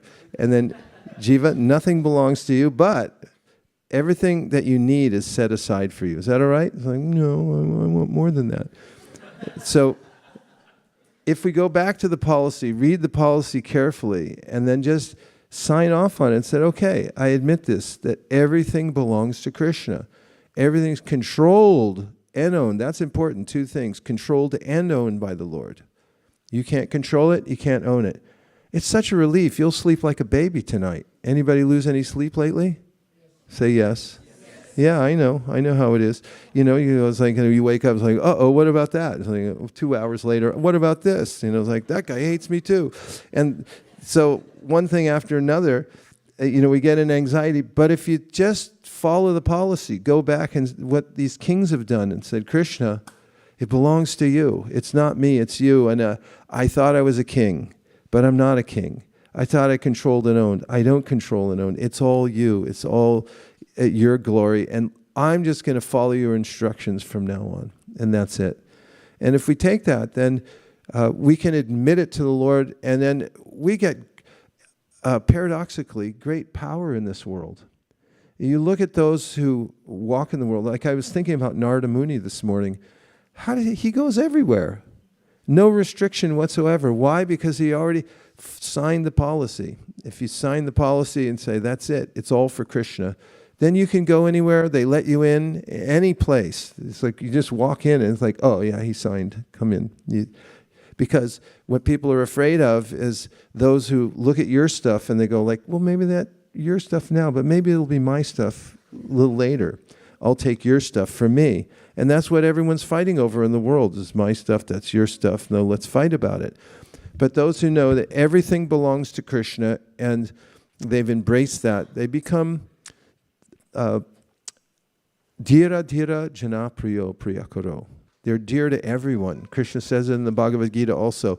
Someone who controls their senses, which means that they've signed it over to Krishna, they're dear everywhere to everyone, wherever they go, because there's no threat from such a person that they're going to encroach upon our stuff. So, those are a few ideas. I have a couple more ideas I'd like to bring up that are more on a practical level. So, Kitapriya, if you speak Tagalog, don't go out of the room. She doesn't speak Tagalog. Okay, the bigger idea is I have this vision about creating a language hub. You can go. It's okay. I was just kidding around. A language hub. I told Malini, didn't I? Something about it? Okay, so there's a lot of people who speak various languages in the world, right? And our mission statement from Lord Chaitanya Mahaprabhu is every town and that means every language. I picked that up from one of our Live to Give celebrations. Somebody brought it up, I can't remember whom, but it was in one of the lectures. I said, that is brilliant. A brilliant interpretation of every town and villages, every language. Because villages are defined, cities are defined, societies, communities are defined by their culture. The language is the main part of the culture. If you don't believe me, learn a few lines in another language, go to a neighborhood and just say those lines, and immediately they'll invite you in and say, come on in. You can be part of our family now. So what I think would be helpful is a centralized location where, first of all, we catalog all the languages of the world and we list them, every language there is. And then we match up how many of the languages have we translated Srila Prabhupada's books into. It's a very small percentage, I'm sure, right? Somebody look it up right away. How many languages are there in the world? And then how many languages do we have Prabhupada's books in? And then I was thinking this morning, what gets measured gets done, or improved, either way. And if we have a list of all the languages that we want to put Prabhupada's books into, and we also have a list of how far they've come along, like some places, they just have like a little magazine or something, Bhagavatam, Bhagavad Gita, Nectar Devotion, they're ready for somebody to take up, isn't it? Say yes. So this would be a place where we gather together leaders. People will take responsibility to help organize under the banner of a particular language. Like we have our Adinath Krishna Prabhu, who's working to organize a group here that greatly expands the distribution of literatures written in Spanish, correct? Yes, that's true. And what's more, he and his team members, a fantastic team also, by the way, I saw the team, they're working to bring in people, starting with North America, from every place in North America where we can gain some insight into the demographics there and say, okay, there's at least 40,000 Spanish-speaking people in, pick a town that has 40,000 Spanish-speaking people. Where? Detroit? Gilroy.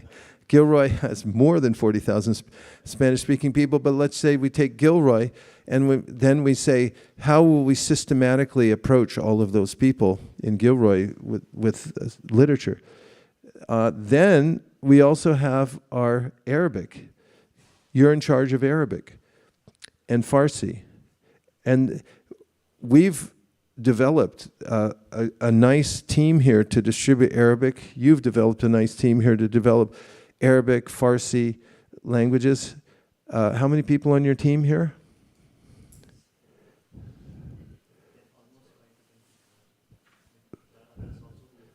Five core members, 10 in times of expansion during the marathon.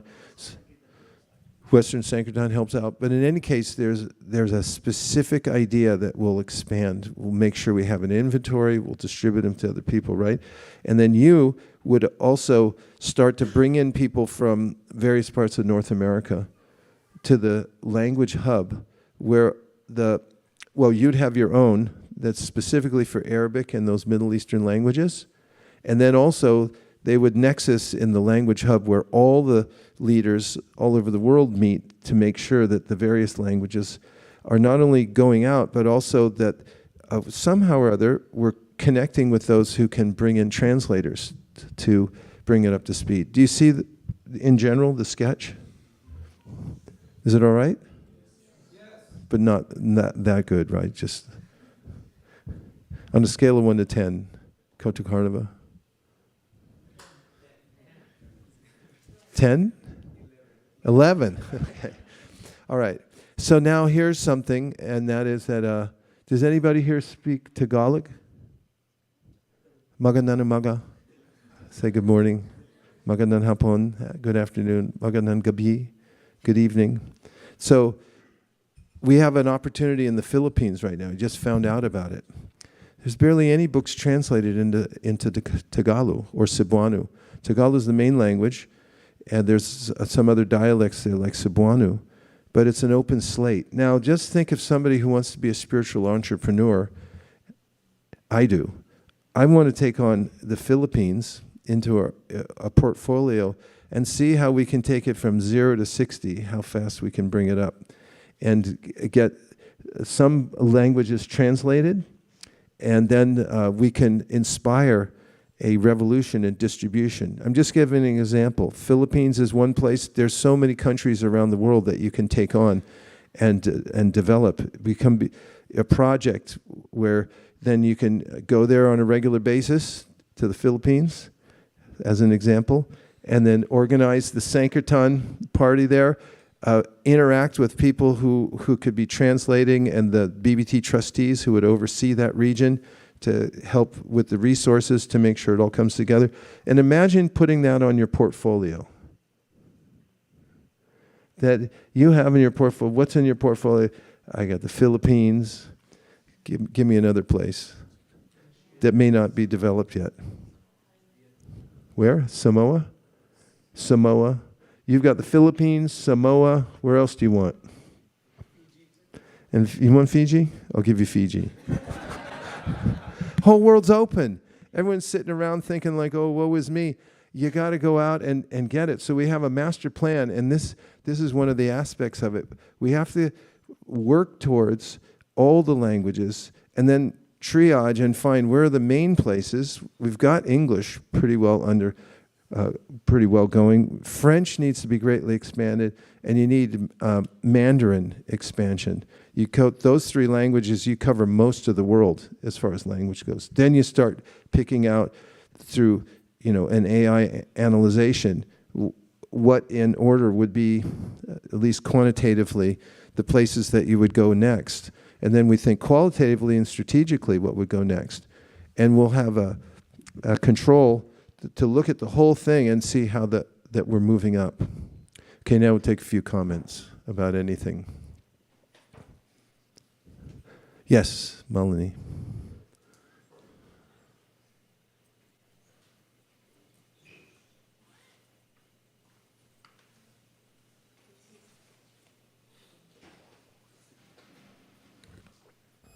Hare Krishna. Since you're asking, I was looking up. There are 7,139 officially known languages. Only? That's doable, right? That's nothing.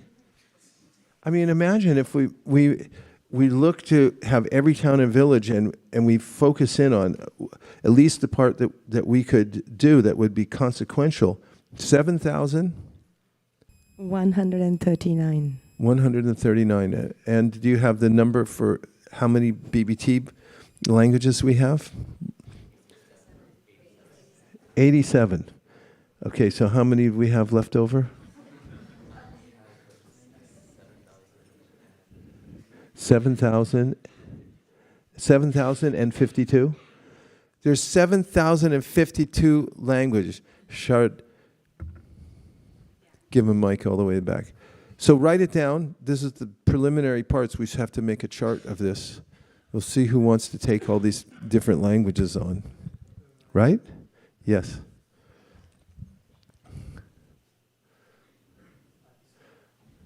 Wait. It's a yellow mic. We can fix it.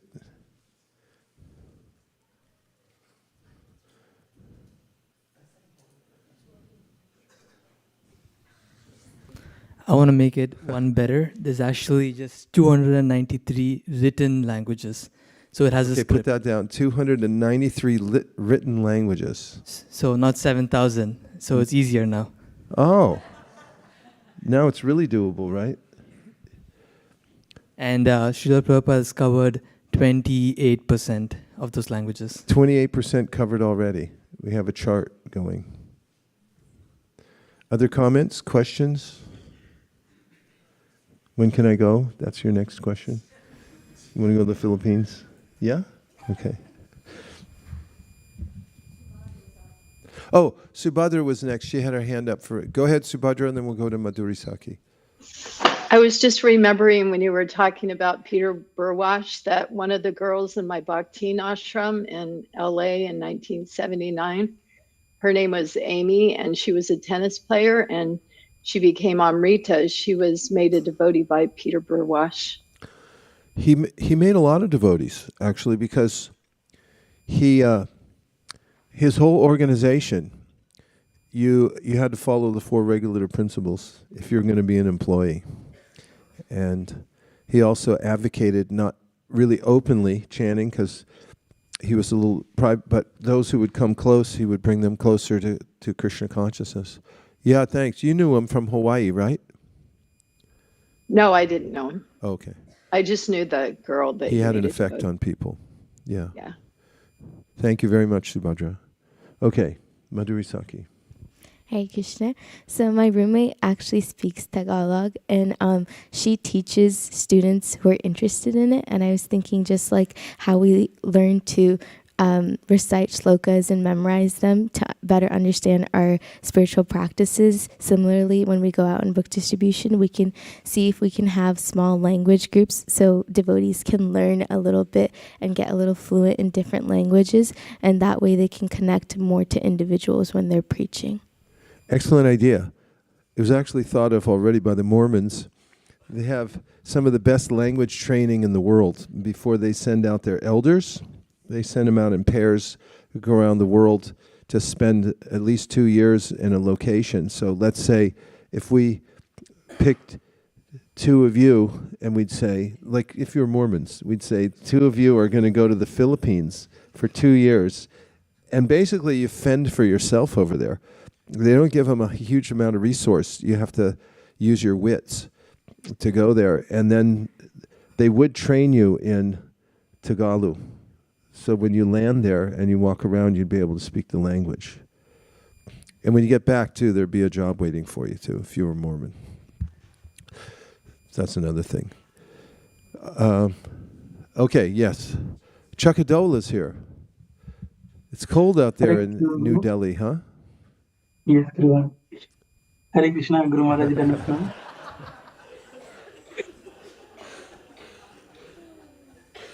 Guru Maharaj, I have wait a minute. this story. You'll be happy to know I'm drinking Katha right now. Correct. He introduced me to Katha. And he taught Nirkula how to make it. So go ahead, Chakadola. Guru Maharaj, I have 2 realizations. I was thinking for 1 flower of Parijat, Krishna had to give Satyabhama Mata the whole tree.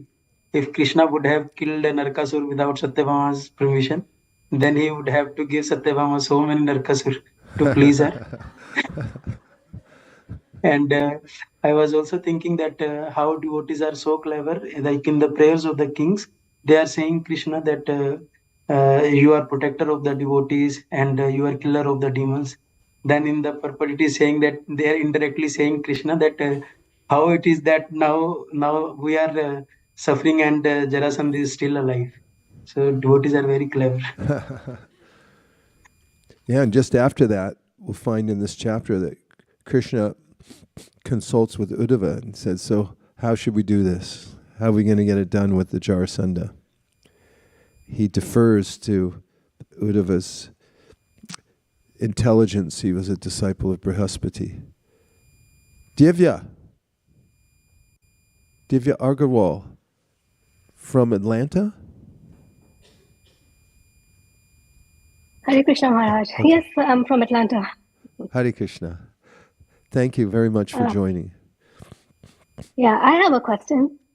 Please. When you're in difficulty, like we have 2 choices. Either we say this is Krishna's will and it's the reaction of my karma, so I'll just tolerate, or we ask Krishna for help and say that we are helpless and we can't come out of the situation by ourselves. So what is a better option? It's a very interesting question. And one of the ways that prayer helps us, although Krishna is aware of our situation and he also knows what to do, when we articulate to Krishna what our situation is and how we need help, although he's always aware of our needs and he's always attentive to our needs, then we also become aware of the ways in which Krishna is helping us. When we just go on with our lives and we just think, I'll deal with it myself, or maybe Krishna will deal with it in his own way, we may not be as aware of Krishna. But as Gajendra says in his prayers, Krishna, you're always there. It's just now when I need help, I'm reaching out to you, and it's not that previously you weren't there available and ready to help me, or even interested in my case. He's always interested in our case. He's never indifferent, says Gajendra. He said, you're never lazy. He uses that word, that he's not lazy about our deliverance. He's fully involved. So when we articulate our need, when we say, oh, Krishna, please help me, here's the situation I'm in, he knows that already. But it helps to establish our relationship with Krishna when we do that, because it's a two-way relationship. He's offering help, but we also have to be demonstrative in reaching out to take that help. So when we make a prayer, that, oh my Lord, I'm in this situation, please help me, we become more dedicated to Krishna in our relationship with him. So that's very helpful also. And it helps to really clarify for ourselves, although Krishna also knows our desires, but when our desires become very clear and unmuddled, they're not mixed with anything else. And one of the best ways to do that is to say it. Say, this is what I really want. And even your mind's going, wait a minute, don't say that. You might get what you ask for. You said it, and then it can't be taken back. It's all recorded. And Krishna says, okay, you're giving me permission now. Because he's very conscientious about not interfering with our freedom. Samaham sarvabhuteshu name dveshosti napriya said, I'm equal to everyone, whatever you want. I'll accommodate you. I'll arrange for that. So when we say it, or even put it in writing, then it's indelible. And then the whole relationship becomes clearer, and Krishna's permission to take over in that situation becomes more pronounced as well. So both is true. Krishna already knows, and we don't necessarily have to ask, but if we do, it enhances our relationship. And it makes it more clear to Krishna that we really do want help, and he can intervene. Is that okay? You can ask a follow-up question. The one that's written on your countenance. Go ahead. I think I'm satisfied with the answer. So. One thing is, it's a very direct experience. Radhika Raman Prabhu, and I asked him if he still had it, because unfortunately, I don't think it was recorded. He gave a class on prayer in New Vrindavan once. It was very helpful, nice class, analyzing prayer, as all his classes are. And by the way, he'll be here next week, right? So, if you're working, call in sick. If you got something else to do, cancel it. Be here for Radhika Raman Prabhu, for sure. So, what was I saying? About prayer. Interrupted myself. And Radhika Raman Prabhu. Yeah, he was saying how when he was a kid, and he was hearing Bhagavatam a lot through his mother, and the story would be going along, and then the prayers would start, and he'd think, oh, not again, more prayers. Because in every section of the Bhagavatam, you're going along with the storyline, there's some Leela unfolding, and all of a sudden, okay, now they're going to offer prayers, and the kids are going, oh no, more prayers. Then he started to realize how important they were. They're the essence of the Srimad Bhagavatam because they establish our relationship with Krishna. And how is that relationship? Because we have to express it from our hearts. Our relationship with Krishna has gone unstated for too long, and it's best to be demonstrative about it and come out and really say it. That no, I have this relationship. I am fully dependent on you. Thank you for your questions, Divya. And then we have Varsha.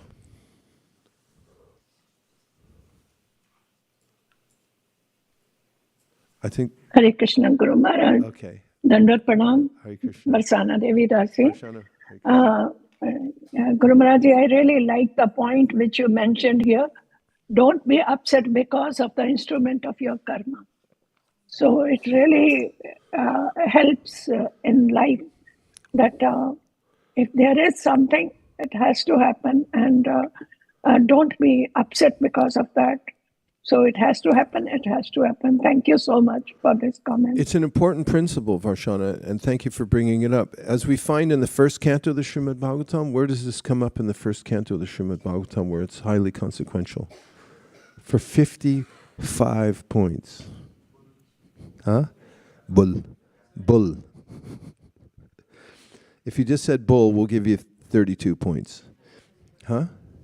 The bull Dharma says that if I were to name the perpetrator as the direct cause, he said, then I become implicated in the crime itself. What kind of high-minded civilization is this? that when the bull's being attacked, then someone asks him, who did this to you? Rather than becoming a victim and saying, that guy did it. And he's standing right there, the guy who did it. He said, well, I can't really say. And as it's mentioned in the Bhagavatam, if he would name the perpetrator, then he becomes complicit. Very interesting subtlety about that situation. So being able to step back and say, this is the instrument of my karma, is extremely helpful. Caveat doesn't mean that we don't do due diligence. If somebody's abusing or has committed some atrocity or a transgression of any kind, it has, in a community, in a nation, there are laws and they have to be abided by. And it's not that we just overlook people's transgressions. If someone does something, nonetheless, we can still do it without, by still seeing that person as an instrument of karma. The two, the ideas can be separated. And that way, you don't become implicated, but still, you do your vyavaharika, which means you do your worldly duty because you have to deal with it. But you do it pragmatically, you do it systematically, methodically, but dispassionately. Kennedy and Mayapur. Hare Krishna, thank you for the lecture today. I was reflecting on how when we're suffering and powerless, we're the furthest out of the material illusion that we really can be. And so because the nature of this world is to suffer, it's even, the precursor to the mode of goodness. We're actually in the perfect place to come back to Krishna. And on that too, to give credit where credit is due, the only thing that we actually have ownership over is our karma, which is why when we implicate somebody else, we name the perpetrator, we're really just pointing out, oh, this person brought me my karma. Well, it was your karma. Thank you very much. Is there a way that although one's suffering, one could become bitter or develop the wrong mentality? That's also possible. There's two routes that one can take, which is the route of the kings that were imprisoned, and then they admit that my karma is being visited upon me, and they take shelter of Krishna. And somebody else, although they're suffering, they may become extremely bitter about it, and then get on a wagon called the victim wagon. It comes around once a day, everyone's house, and they play a little song. It's the title of the song, I forget how the tune goes, but it's Woe Is Me. And then when the cart comes around, they invite anybody who wants to jump on the wagon. You can just jump on, and then they'll drive you around the whole neighborhood. And you can sing this song called Woe Is Me. Woe is me. Okay, Mayapur. Hare Krishna Maharaj, thank you for a wonderful session. Maharaj, this is an extension to the prayer question asked earlier by Divya Mataji online. So Maharaj, personally, sometimes I also like to offer prayers, but I sometimes stop asking or talking too much, because I tend to realize, at least in my case, it becomes materialistic. For example, I know the Lord knows my situation very well. On offering prayers for spiritual progress is one thing. But in fact, I like when I talk in my own language rather than Sanskrit shlokas. And I feel it very personal when I just talk as if I'm talking with a family member. Having said that, over the years and decades I've observed, I tend to be very materialistic for my family, for my health, for my job, and blah, blah, blah, and the list goes on. So I've tended to limit it to removing obstacles on spiritual life or for spiritual goals. But at the same time, not out of arrogance, or at least that's what I think, that I don't need to ask, but I'm just trying to imbibe that mood. But I completely hear what you say, and I feel that is more personal. So any advice, suggestion, where to draw the line or how to go about it? One way to go about it is to think about your life and what your priorities are and what you really want. that may sound funny because people might say, I do that all the time. That's all I ever do. But did you do it thoughtfully? Did you really take time to go over all the ideas that you have for your life and all the desires and so forth? Likely not. If you have done it, it's good to redo it on a regular basis and take some time to think about what it is you really want. What's most important to you in your life, according to what you've learned from your spiritual practice, and what you really need and want. And then write it down and prioritize it and put it in order, because then you'll find that a lot of the various things that you ask for are all under one category. And if you put that category down and then think about it carefully and then put other things on top, you may find that you don't have to go down into those things. You can just ask for the main things that you want in life. So my point is, be thoughtful, be really clear about what you want to ask Krishna for, because there's an old saying that be careful what you ask for because you might get it. And the emblem of that statement is Dhruva Maharaj. After Dhruva Maharaj realized that in his burning desire to have revenge on his father and his mother-in-law, he had gotten something he didn't really want. And at that point, Krishna said, take it anyway. Because Krishna gives benedictions and he doesn't like taking them back. Because then the rest of the population starts to think that, well, he just says that. He doesn't actually give it to you. So he said, I know you don't want it, take it anyway. So if we're more thoughtful about what we really want from the very beginning, it's okay. And where do we draw the line? Well, the Bhagavatam is very liberal and says, like in Dhruva Maharaj and elsewhere, whatever you want, if you ask Krishna for it, he'll rectify the situation. Satyam dishyati artito artino rinam naivartato yad punar artito yata swayam vidate bhajatam anichatam ichapidanam nijapadapalavam.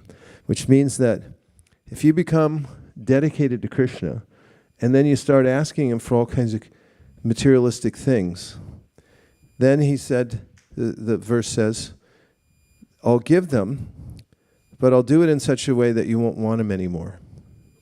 And instead I'll give you myself. That's how nice Krishna is. He sorts it out for us. But at least he's coming to me, Krishna says. He doesn't go some demigod. That's one of the points of the Govardhan adventure. It's really starting at Bhagavad Gita, kamaistaiste hritagyana, prapadyante nidevata, tam tam niyamamastaya, prakrita niyata swaya, yo yo yam yam tanum bhakta. Because you have to know all these six really soon. Shari architamitati, tasya tasa chalam shadham, tam eva vidadham yama. Sataya sharaya yuktas tasya ardhanamihate labate chatata kaman, mayaiva vivitan hitan, antavatu palam tesham, tad bhavatyaltamedasam, devan devi ajo yanti, madbhakta yanti mamapi. So all these verses Krishna is saying in the Bhagavad Gita, hey, you have desires, but don't go to devas. Don't go to devas. You just come to me. And ultimately, as you know, akama sarvakamovā. Shukadev Goswami. I mean, approach Shukadev Goswami, you'd think you get an answer like this. It's shocking, isn't it? He's such a renunciate. He doesn't even wear clothes. No style whatsoever. No style. And so he just says, whatever you ask for, whatever it is, totally materialistic, you're a complete renunciate, or you want devotional service, just ask Krishna for it. He'll work it out, work the details out later. That's how nice Krishna is. Okay, we have 3 more, and then we got to stop. Back to Tim.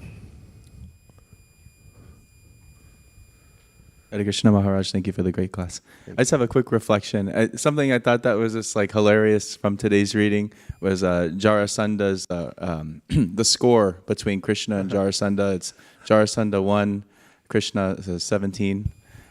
So I thought that's funny because even in the mundane sense, you have so many great rivalries. You can list them off: Ali Foreman, Celtics, Lakers. In the Mahabharata, even there's a great rivalry between between Arjuna and Karna. It's very, it's close, and so because Jarasandha is not a devotee, it's not even, there's no flavor there. It's like he's getting blown out.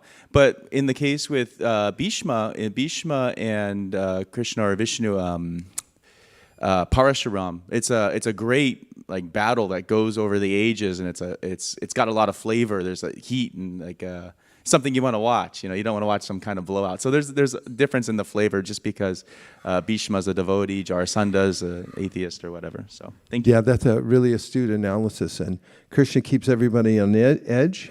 And it's nice to a championship team to lose one game, like one big game. Is like, how did that happen? And then you're sort of there for the next one. Could it happen again? Are they going to win? Yeah. A couple more. Prabhu, I just want to thank you for teaching us and introducing us to learn all these prayers. I wanted to share one reflection.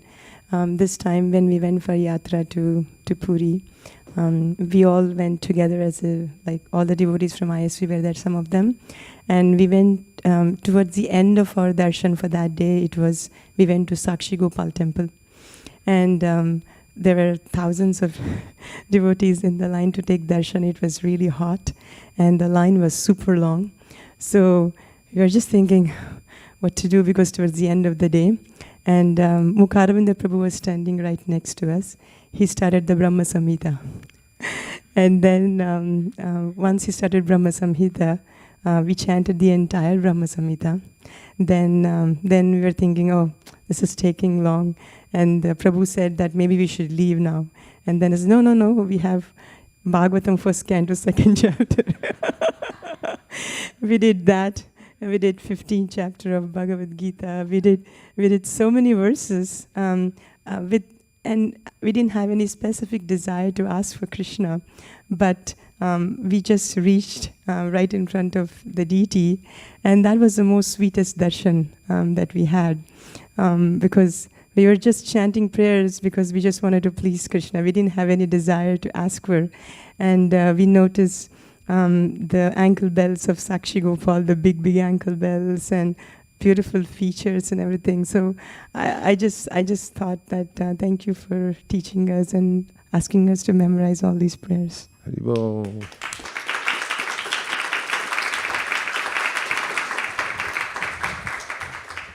It's a great spiritual asset to have, isn't it?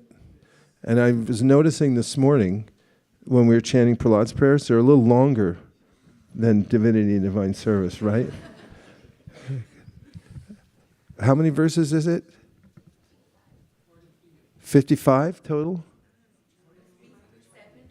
40?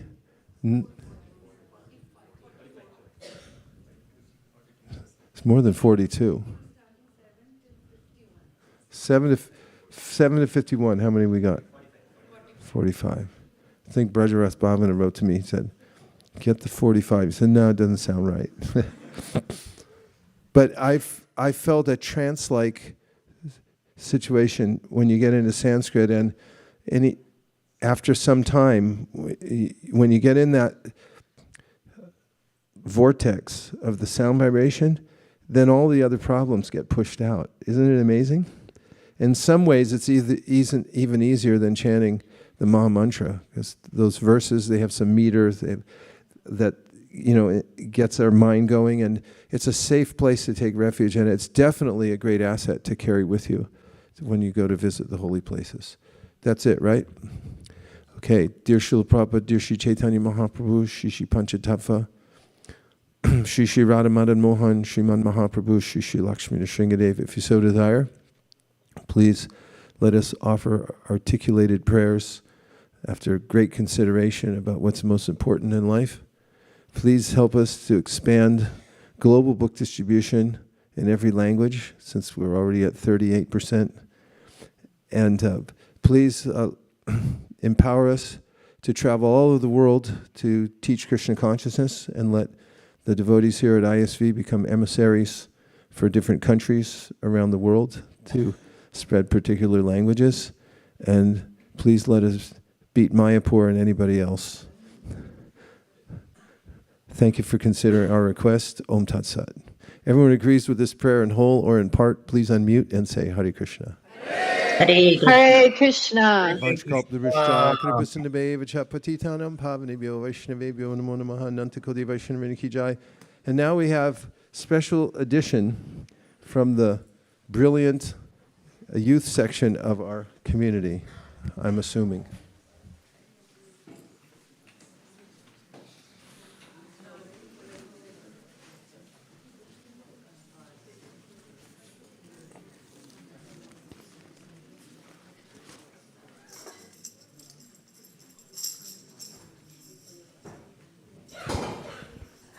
Hare Krishna.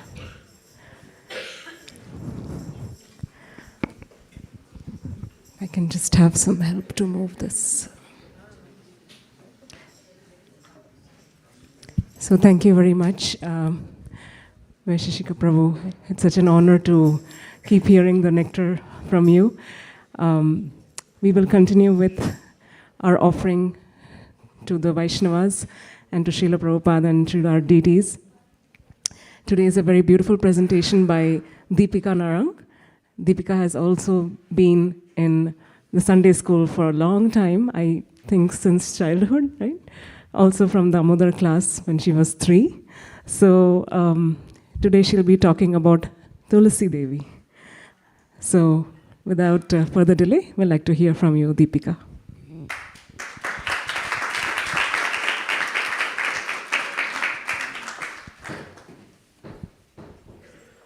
Hare Krishna, my name is Deepika, and today I will be talking about the topic, why is Tulasi dear to Krishna?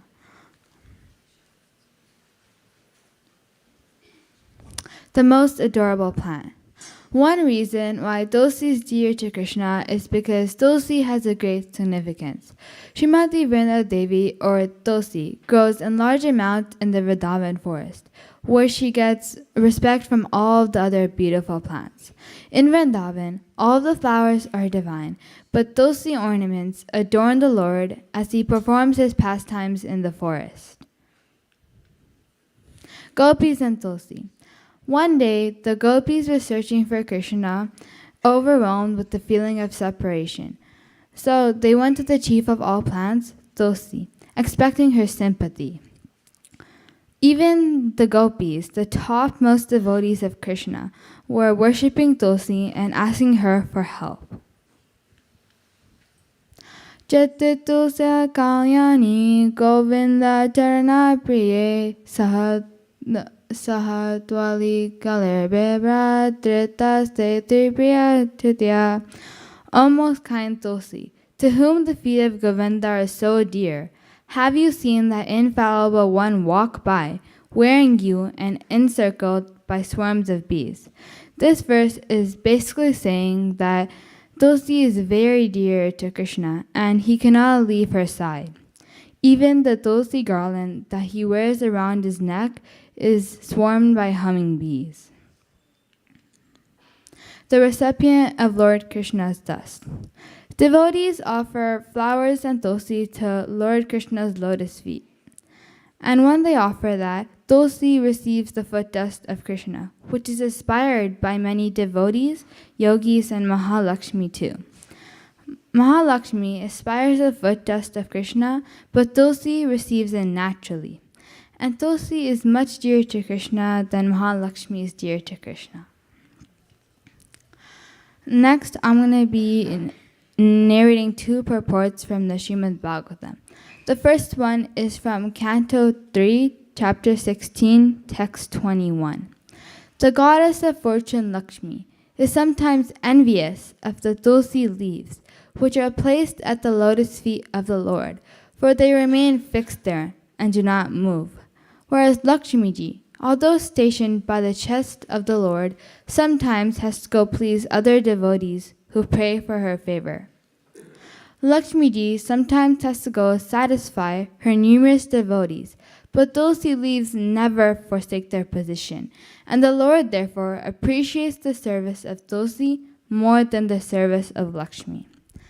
Next, I'm going to be saying a purport from the Srimad Bhagavatam, Canto 1, Chapter 19, Text 6. Lord Krishna's lotus feet are always besmeared with the tulsi leaves, and thus, as soon as his lotus feet contact the water of the Ganges and the Yamuna, the rivers become at once sanctified. Devotees and Tulsi. Tulsi is also very dear to the devotees of Krishna. She is so dear to the devotees of Krishna that they wear Tulsi beads around their necks. Also, whenever devotees make an offering to Krishna, they always make sure to include Tulsi leaves, because any aspect of an offering is incomplete without Tulsi. Since Tulsi is dear to the devotees of Krishna, and the devotees of Krishna are dear to Krishna, that basically means that Tulsi is dear to Krishna. Ganga and Tulsi. The water that emanates from the feet of the lotus of the Lord, or in other words, the water that the Lord washes his feet with, the water from the Ganga, purifies the three worlds. Thus, the Ganges carries the foot dust of Lord Krishna along with the divine fragrance of Tulsi. Yamuna and Tulsi. Along with the river Ganges, river Yamuna is also sanctified with the foot dust of the Lord, along with the divine fragrance of Tulsi. Lord Krishna has performed many pastimes in our waters ever since his childhood. For instance, one pastime is when Vasudeva was carrying Krishna across Yamuna's waters to get him to Nanda Maharaj's house in Goloka. When Vasudeva was carrying Krishna, at one time he fell down, and immediately the Yamuna river got sanctified with the foot dust of Lord Krishna along with Tulsi. A prostitute elevated. Srila Haridas Thakur, a great devotee of Krishna, used to chant the holy names every day 30,000 times in front of Tulsi. Once a day, a professional prostitute used to come into his home and attempt to distract and defame him. She would offer her respects to Tulsi and then sit in front of him while he was chanting. Gradually, she also started to chant with him. She felt so shameful for her sinful acts that she decided to take Srila Haridas Thakur as her guru. He instructed her to give up her property, her prostitute, and chant the names of Krishna every day. Soon, she became purified and became a great Vaishnavi. A hunter transformed. Once, Narada Muni met a hunter named Mragari, who was accustomed to half killing animals and taking pleasure in their pain. One day, Narada Muni asked Mragari to give up killing and promised him that he would provide him with all the daily food that the hunter needed. Mragari agreed. Narada Muni instructed him to give up all his riches, live in a small cottage, grow a tulsi plant, and serve her every day by watering her, and also to chant the Hare Krishna Mahamantra every day. Mragari sincerely followed all of this, and soon his consciousness was elevated, and so much that he wouldn't even harm an ant. So today we discussed a lot of reasons why Tulsi is dear to Krishna. So I would like to summarize it. So the first reason was that Tulsi is dear to the gopis, who are the topmost devotees of Krishna. Also, Krishna cannot leave Tulsi's side because she is way too much dear to him. Also, Tulsi carries the dust from the lotus feet of Krishna, and Tulsi is dear to Krishna's devotees. Also, the Ganges and the Yamuna river carry the dust of the lotus feet of the Lord along with the divine fragrance of Tulsi. These are only a few of the many reasons why Tulsi is dear to Krishna. Thank you for listening. Hare Krishna.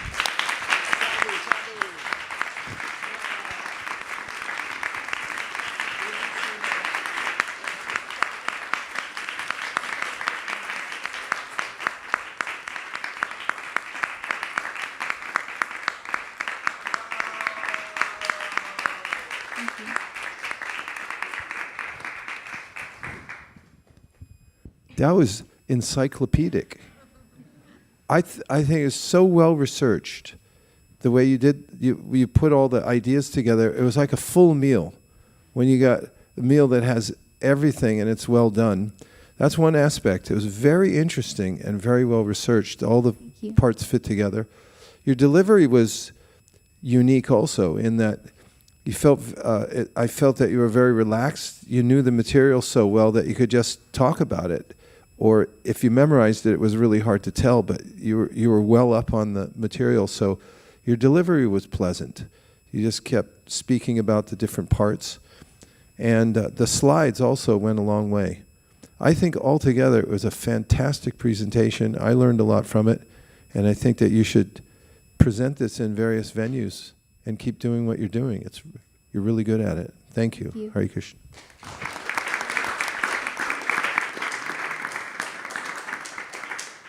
Thank you so much. I echo Maharaj's words.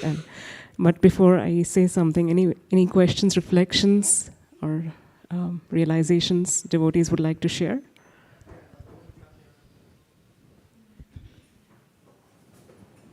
Please raise your hand. I can see somebody saying something. Did you want a mic? Oh, I'm sorry. Yes. Please go ahead online. Hare Krishna, Dandapranam.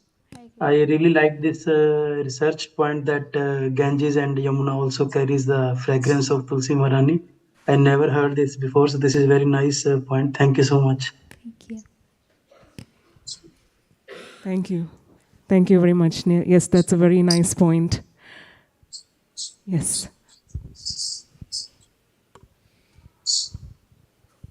Hare Krishna, thank you for the nice presentation. I liked the way how Tulasi plays a major role in transformation of the devotees' hearts. So you were showing Mrugari and the prostitute. So I was recently reading something from the Kumara section. So even their hearts also transformed when they smelled the fragrance that came from the Lord's lotus feet, which is mixed with the Tulasi leaves. So Tulasi plays role at all levels of our spiritual practice. Thank you for pointing. Hare Krishna. Wonderful. Yes. I can't believe that she's grown up so much. I remember when she was just a small child, Mataji used to bring her to the temple along with Ashok Prabhu. One thing I've always noticed that you're really, really sweet. And you have a very simple devotion and conviction. And that showed when you said that Tulsi is way better than devotee than anybody else. It was very endearing. Thank you so much for your presentation. Thank you.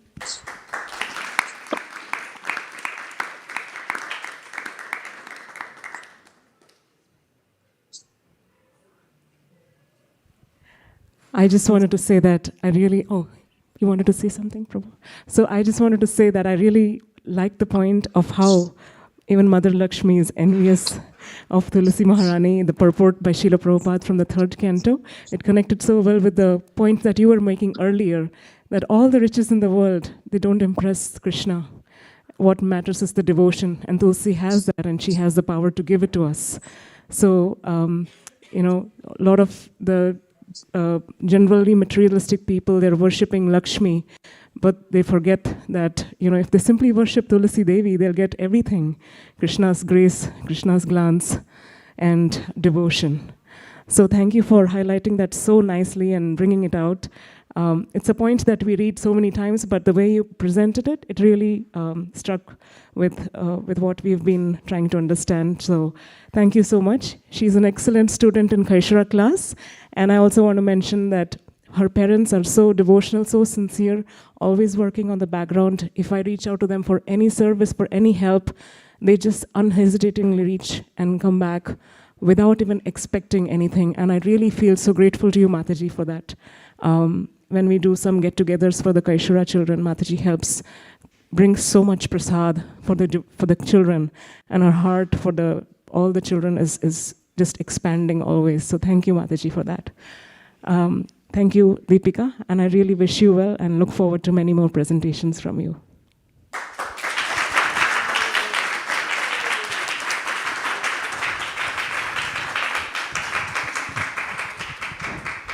Hare Krishna. If we have any Saturday school parents here, please go and sign them out. Yeah, the kids will not, if your child is less than 12 years, they have to be signed out. They will be in the class. Thank you, Hare Krishna.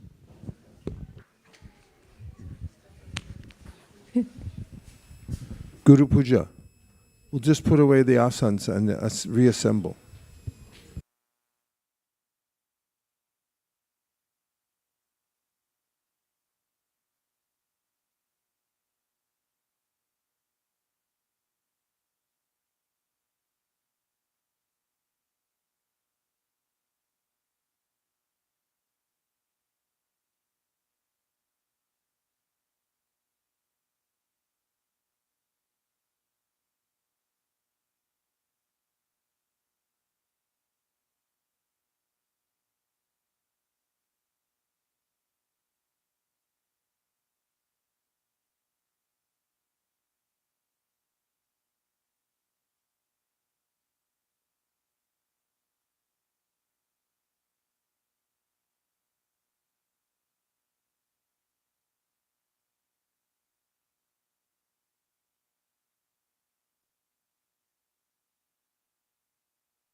If you'll direct your attention to the Jumbotron, you'll be treated to some very select verses glorifying the spiritual master. Would you all like to join in? Okay, the 3 people said yes, please feel free. Nama Shreshtam Anumapi Shati Putram Atrasarupam Shirupam Tasya Grajam Urupadim Maturim Goshtavating Radha Kundam Girivadamaho Radhika Madhavasham Prapto Yasya Pratita Kripaya Shri Gurun Tannatosmi. He Guru Gyanada Dinabando Swananda Data Kodanaika Sindo Vrindavana Sinahitavatar Prasida Radha Pranaya Prachara He Dinabando Kodanaika Sindo Kuru Prasada Maimanda Mude Laksha Parade Bahupapa Gadhe Tatpada Padme Sumatishta Krishne Naivo Payantya Pachitim Kavayasta Vesha Brahma Yushapi Kritam Ridadu Mudasmaranta Yontar Bahistanu Ashubham Badunvan Acharya Chaitya Vapusha Swagatim Vyanakti. I bow down to the beautiful lotus feet of my spiritual master, by whose causeless mercy I have obtained the supreme holy name, the divine mantra, the service of the son of Shachi Mata, the association of Srila Surup Damodar, Rupa Goswami and his older brother, Sanatan Goswami, the supreme abode of Mathura, the blissful abode of Vrindavan, the divine Radha Kunda and Govardhan Hill, and the desire within my heart for the loving service of Sri Radhika and Madhava in Vrindavan. O spiritual master, O giver of divine wisdom, O friend of the fallen, you are the giver of your own bliss, and you are the only ocean of mercy. Although dwelling in Vrindavan, you have descended for the welfare of fallen souls like myself, and you are preaching the divine love of Radha for Krishna. Please be kind upon me. O friend of the lowly, O Gurudev, you are the only ocean of mercy. I'm a dull fool and have committed hundreds of thousands of offenses. I have fallen into a dense myriad of sins. Therefore grace me with your mercy, so that my mind may be fixed on your lotus feet and on Sri Krishna. O my Lord, transcendental poets and experts in spiritual science could not fully express their indebtedness to you, even if they were endowed with the prolonged lifetime of Brahma, for you appear in two features, externally as the Acharya and internally as the Supersoul, to deliver the embodied living being by directing him how to come to you. The lotus feet of our spiritual master are the only way which we can attain pure devotional service. I bow down to his lotus feet with great awe and reverence. By his grace, one can cross the ocean of material suffering and obtain the mercy of Krishna. Our only wish is to have a consciousness purified with the words emanating from his lotus mouth. Attachment to his lotus feet is the perfection that fulfills all desires. He opens our darkened eyes and fills our hearts with transcendental knowledge. He is our Lord, birth after birth. From him ecstatic prema emanates. By him ignorance is destroyed. The Vedic scriptures sing of his character. Our spiritual master is the ocean of mercy, the friend of the poor and the Lord and master of the devotees. O Master, be merciful unto us. Give us shade of your lotus feet. Your fame is spread all over the three worlds. Sri Guru Charana Padma Ke Balabha Gahati Sadma.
Yeah.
Namah.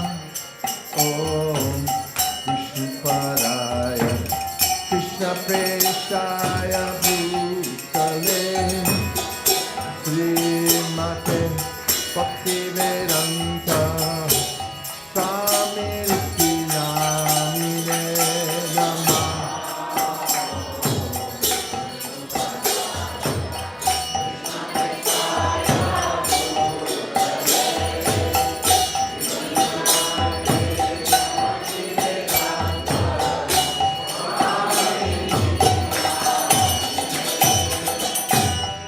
Namaste Saraswate Deve Gauravani Pracharine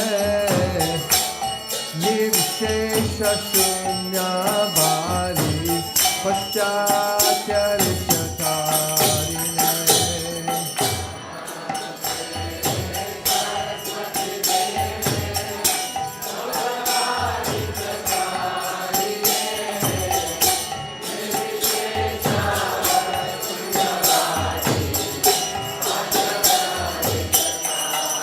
Jaya Shri Krishna Chaitanya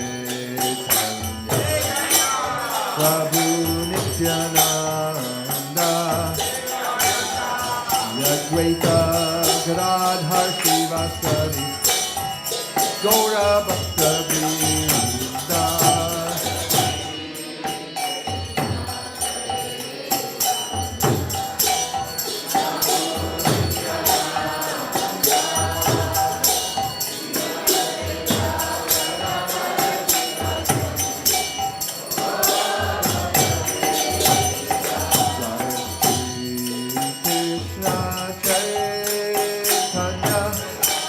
Prabhu Nityananda Shri Advaita Gadadhar Shivasari Gaur Bhakta Vrinda.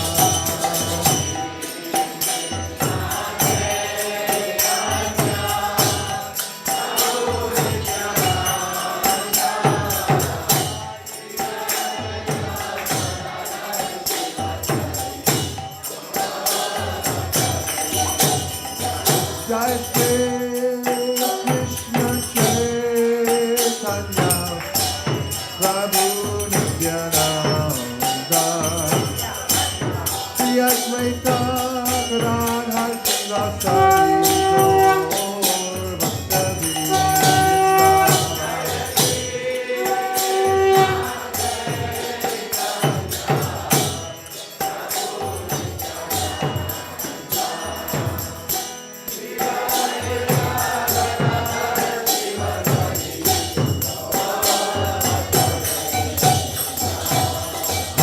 Hare Krishna, Krishna Krishna, Hare Hare, Hare Rama, Rama Rama, Hare Hare. Jai Shri Shri Radha Madan Mohan Ki Jai, Sriman Mahaprabhu Ki Jai.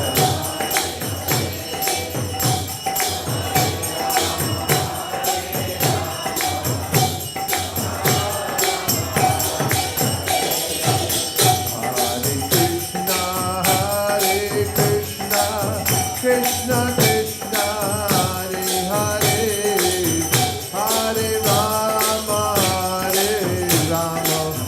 Rama Rama, Hare Hare. Go Premanande.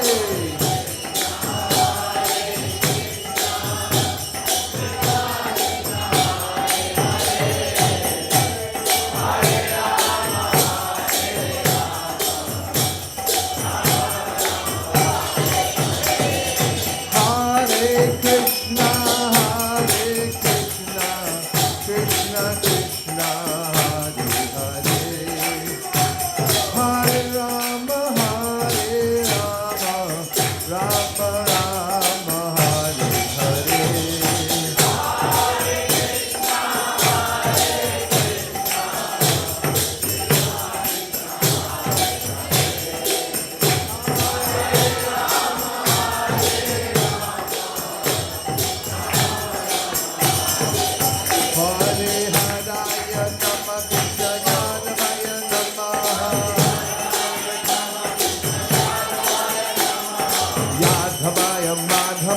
Keshavaya Namaha. Keshavaya. Gopal Govinda Ram, Sri Madhusudan. Giridhari Gopinath, Madan Mohan.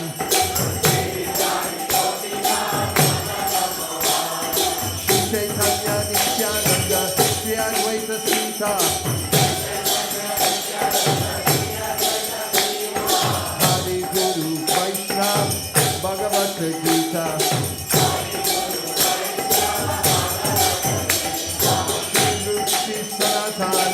Bhakta Raghunath,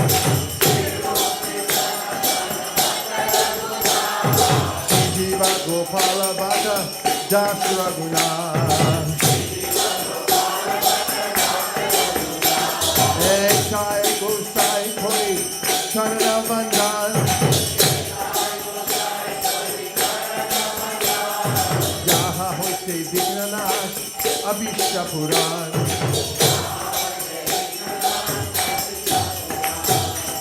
Sai go sai char, mui char das. Sansabara pararenu, mora panchagras. Tannera charana seve bhakta sanivas. Jalame jalame hoye abilas.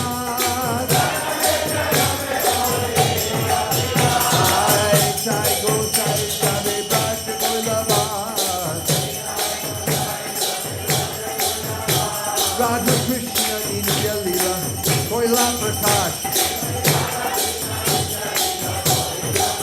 Shri Radha Krishna Nitya Leela, Koila Prakash. Shri Radha Krishna, one more time. Shri Radha Krishna Nitya Leela, Koila Prakash. Get ready. Get ready. Bolo Anande, Bolo Hari Bhaja Vrindavan. Bolo Anande, Bolo Hari Bhaja Vrindavan. Bhaja Vrindavan, Bhaja Vrindavan. Bhaja Vrindavan, Bhaja Vrindavan. Bolo Anande, Bolo Hari Bhaja Vrindavan. Shri Guru Vaishnava Madhyamiyaman. Shri Guru Vaishnava Padma Kori Ash. Hari Nam Sankirtan Kohe Narottamo Das. One more time. Hari Nam Sankirtan Kohe Narottamo Das. Hari Nam Sankirtan Kohe Narottamo Das. Hare Krishna, Hare Krishna, Krishna Krishna, Hare Hare, Hare Rama, Hare Rama, Rama Rama, Hare Hare.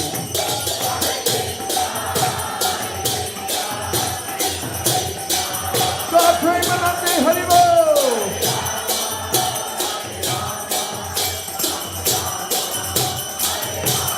Hare Krishna, Hare Krishna, Krishna Krishna, Hare Hare, Hare Rama, Hare Rama, Rama Rama, Hare Hare, Hare Krishna.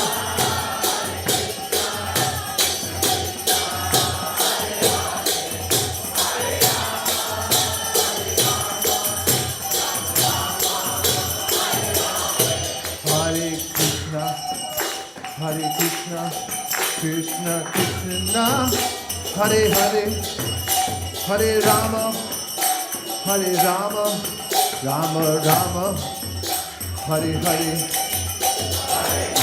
Hare Krishna, Krishna Krishna, Rama.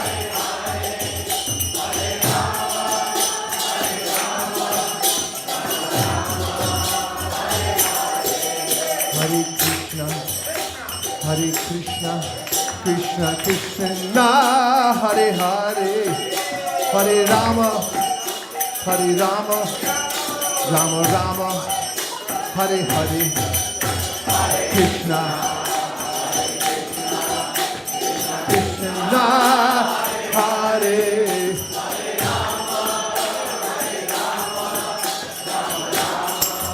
Hey, Hare Krishna, Krishna Krishna, Hare Hare, Hare Rama, Rama Rama, Hare Hare. Stop Premanande. Hare Krishna, Krishna Krishna, Hare Hare, Hare Rama, Rama Rama, Hare Hare.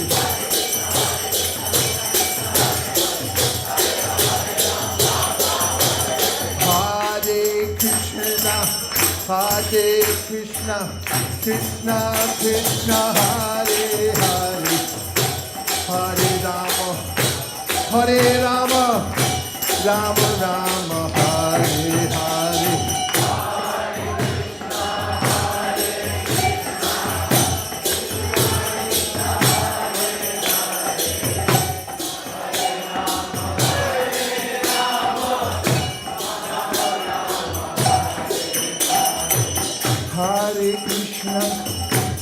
Hare Krishna, Krishna Krishna, Hare Hare, Hare Rama, Rama Rama. 1, 2, 3, 4, 5. You gotta get it now.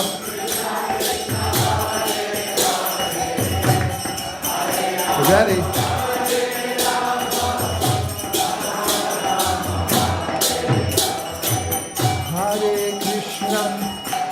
Hare Krishna, Krishna Krishna, Hare Hare, Hare Rama, Rama Rama, Hare Hare. Ladies and gentlemen, the Hare Krishna dancers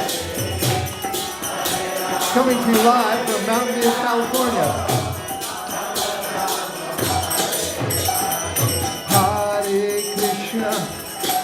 Hare Krishna, Krishna Krishna, Hare Hare, Hare Rama, Rama Rama, Hare Hare.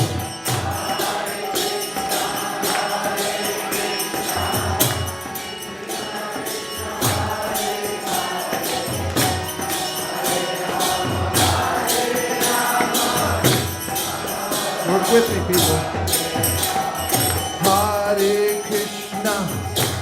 Hare Krishna, Krishna Krishna, Hare Hare, Hare Rama, Rama Rama, Hare Hare.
I'm taking them all.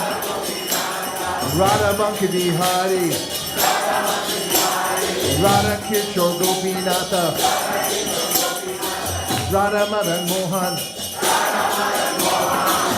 Radha Damodara. You don't want me? Radha Giridhari. Radha Gokulananda. Radha Gopi Vallabha. Radha Govinda. Radha Shama Sundar. Radha Kunja Bihari. Radha Manishvara. Radha Giridhari. Radha Nila Madhava. Madhava. Radha Parisishvara. Radha Patasarati.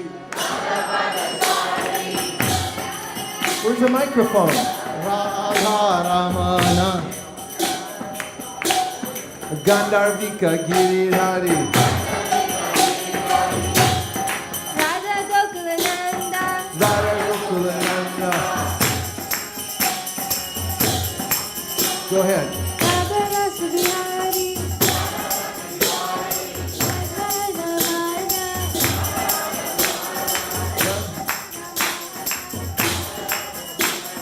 Radha Rasa Bihari. Radha Kirtan Gopinath. Flip, flip. Radha Shama Sundar. Radha Vrindavan Chandra. Rukmini Dwarkadish. Kishore Kishori. Radha Govinda. Radha Kala Chanji. Bhajare. Hey! Radha Govinda Gopala Hare.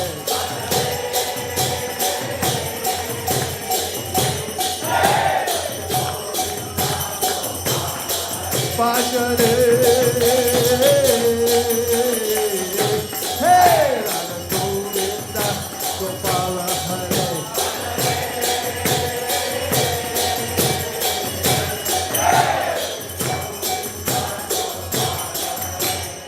I can see Bhagavana ko mere parambara naam hai.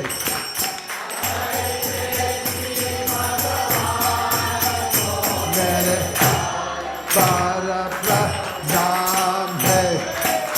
I can see Jnana Shyama ko mere parambara naam hai.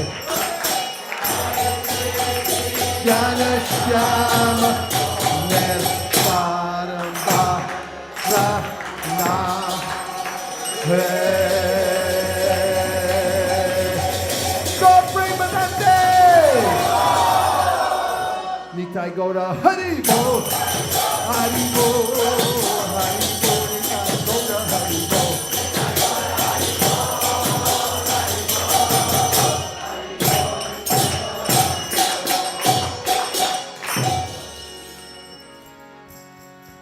Jayam Vishnupad Paramahamsa Parivrajakacarya Ashtotara Sada Shri Srimad Abhay Charanaravinda Bhaktivedanta Swami Srila Prabhupada Ki Jayam Vishnupad Paramahamsa Parivrajakacarya Ashtotara Sada Shri Srimad Bhakti Siddhanta Saraswati Goswami Thakur Maharaj Ki Ananta Koti Vaishnavrinda Ki Namacharya Shri Haridas Thakur Ki Prem Se Kaho Shri Krishna Chaitanya Prabhu Nityananda Shri Advaita Gadadhara Shri Vasadi Gaura Bhakta Vrinda Ki Shri Shri Radha Krishna Gopa Gopinath Shyamakund Radha Kund Giri Govardhan Ki Shri Mayapur Navadvip Dham Ki Mathura Dham Ki Navadvip Dham Ki Jagannath Puri Dham Ki Jamuna Mai Ki Tulasi Devi Ki Bhakti Devi Ki Sankirtan Mahayagya Ki प्रेम से कहो श्री कृष्ण चैतन्य प्रभु नित्यानंद श्री अद्वैत गदाधर श्रीवासादि गौर भक्त वृंद की बृहद mridanga transcendental book distribution की समवेत गौर भक्त वृंद की गौर प्रेमानंदे all glories to the assembled devotees all glories to the assembled devotees all glories to the assembled devotees Gaur Premanande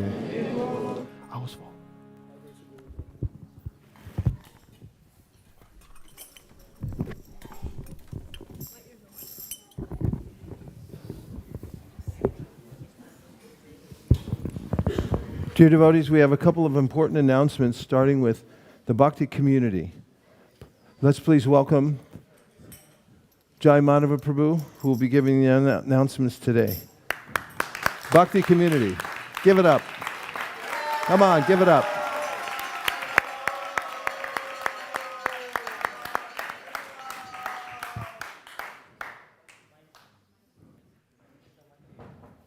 We don't have any more mics.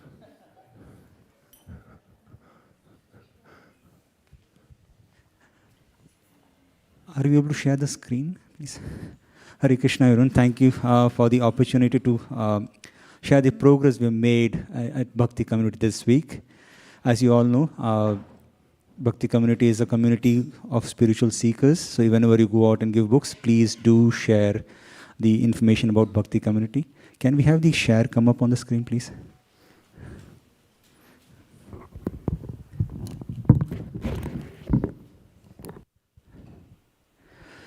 So, till the share comes up, I just want to share that we do have new bookmarks which are available. Okay, no. So this is the bhakticommunity.com. So we go to website bhakticommunity.com and you can sign up the people there. And also want to call out that we do have the ISKCON WSN app, so which is a Sankirtan app. It's a mobile app. If you go out for book distribution, please use this app to report scores so that it can be tracked and we can report it on a weekly basis than the end of the month. Madhav Prem Prabhu has kindly has been helping this program take forward, and we are also going to add additional capabilities. Right now you can share on WhatsApp right away. We are going to add additional capabilities so you can share images too, so that whatever we do on Weekend Warriors, that can be done through the same app. So you can go to App Store and download the ISKCON WSN app to report your scores. And next, as I mentioned, we do have new bookmarks and the mantra zone cards. So the bookmarks, if you can see, it has the Maha Mantra mentioned there. Oh, no, thank you. Sorry, thank you. The Maha Mantra is mentioned right there, so you can actually walk that through to the newcomers. And there is a QR code right below, which takes you to a set of videos which introduces Maha Mantra. So it's very easy to introduce Maha Mantra to anyone. And there are Bhakti community programs also in the back. So in case you can offer them free yoga classes on Zoom for them, or in person as well. So it's very handy that you can share along with your books. And also the Maha Mantra Zone cards are also there, which is in-person program which is happening across Bay Area. So that can also be shared. And the program details is right next to the card. So we did have one registrant this week, which were registered to Bhakti community. We had Kautukana Prabhu who kindly registered a newcomer. So we had one registration. Thank you, Kautukana Prabhu, for continuing to bring newcomers to Bhakti community. And we had various programs. Bhakti On was led by His Grace Vaisesika Prabhu. And Bhakti Circle, we had Pavani, Vicky, and Kennedy who led the program for Bhakti Circle. And we had Success Sadhana, which we conclude the Nectar of Relationship series, which was led by Vaisesika Prabhu. And we also had Mantra Zone yesterday, which was well attended, and it was also led by Vaisesika Prabhu. So thank you to all the leaders who helped us conduct Bhakti community program this week. And on the reflection side, Kautukana Prabhu shared a very nice reflection from a newcomer who was inspired by the analogy of weeding the garden, and how we should not be afraid of the weeds, rather take it as a lesson, so that how weed helps us learn what our faults are and how we can improve. And I also wanted to call Vicky, if you can come forward. There have been a few newcomers who she has nicely helped them make progress. So if you can share a short reflection on how they are making progress, that would be very helpful.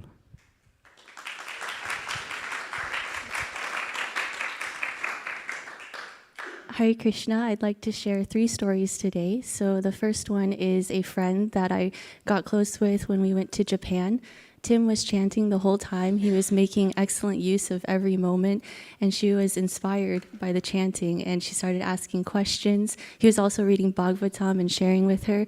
And then at the end of our trip, because the purpose wasn't Krishna-oriented, we expressed how dearly we wanted to visit ISKCON Tokyo, so she came with us, and she very sincerely met all of the deities, Prabhupada, and Karuna Sindhu Prabhu, and then she was so inspired that she said, I want to start chanting. So we got her a bead bag and beads, and she just thought, I'm unqualified, but I want to learn more. And then I kept in touch with her. She had to recover coming back from the trip, also getting used to her new job and apartment. And she's been very eager ever since to come to Bhakti community programs. And she finally got to come to Mantra Zone yesterday, and she was so happy. When we were talking, we discovered a long time ago she had participated in kirtan, but didn't know that it was kirtan at the time. She just has a propensity for singing. And so it's just miraculous to see how naturally Krishna awakens in her life, and she can see the evidence of him throughout all of her life. Another story is a classmate of mine when I was going to San Jose State. We were working on Model United Nations together, and we were representing Poland. We were supposed to do our work, but we ended up talking about the Bhagavad Gita. So I invited him out to a few events. He came to one event led by Yash Prabhu and Mantra Mataji, and there he donated $50, took a few books, and he came with his wife actually, and they were very ecstatic, but I've been keeping in touch with him, and the second event he came to was also yesterday at Mantra Zone, and he brought his little sister, and he was listening very attentively and taking the prasadam and chanting, singing along with the kirtan. And then the third story is my mom, who went to a few success sadhana programs, and then she started chanting as well, and she motivates me to chant. So she'll text me, I've chanted, have you chanted? I've been listening really carefully to all of the classes, so the main essence is to chant. So let's chant more together. And I was just reflecting on, it's a very personal process, this with my mom, but it can be cultivated with any bhakti buddy. And I was reflecting on how when I came to this country, when she brought me here to this country, all I wanted to do in my later life was to pay her back with some sort of wealth or take care of her somehow. And I never would have imagined that Krishna would have chosen to bestow upon her the greatest wealth. And so I really encourage everyone to take up the Bhakti Buddies service, because it has really... I'm following the mood of Kautuk Prabhu, who took care of Tim and I so nicely. It has nothing to do necessarily with how well you do or whether you know shlokas.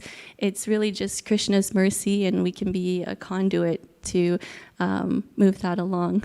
Hare Krishna.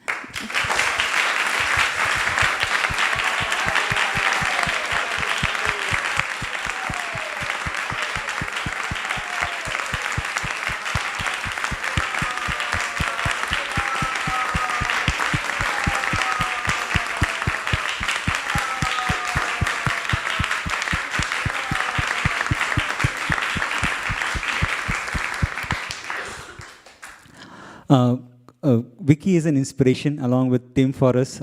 She has such a humble mood and such a service attitude, always looking for how can I serve. And she's so caring. She actually touches everyone's heart, whoever she comes up with. And Kautuk Prabhu, we hear a lot about you. Whenever we speak to Vicky, every time we hear a lot about you. So thank you for actually passing that mood on, which she has so eagerly grasped. So thank you so much, Kautuk Prabhu, for encouraging so many buddies and so many newcomers in Bhakti community, actually.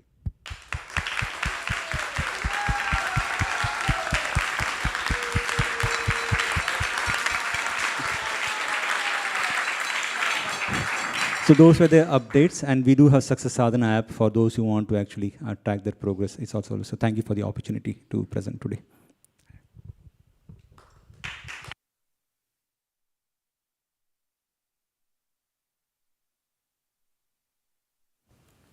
Now we have Team ISV Sankirtan, headed by Malini Dasi. Hare Krishna.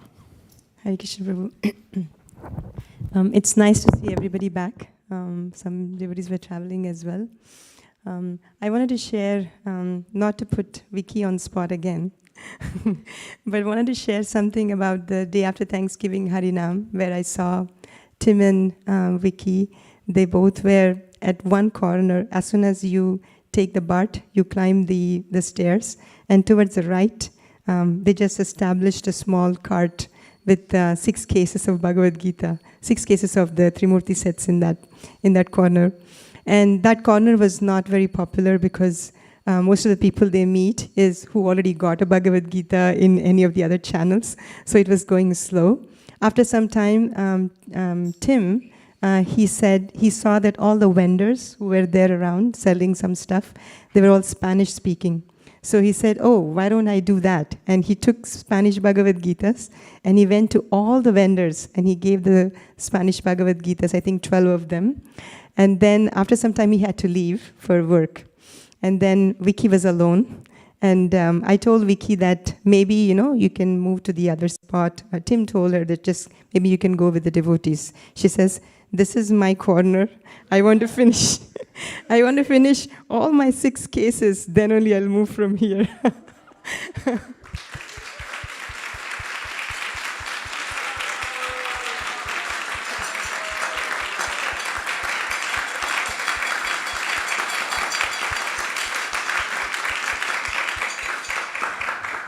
I was so inspired because that she took a small portion of that goal, whatever 2,000 Bhagavad Gitas that we had, and she said, this is where I stand and this is where I will distribute all my Bhagavad Gitas from. So very inspiring.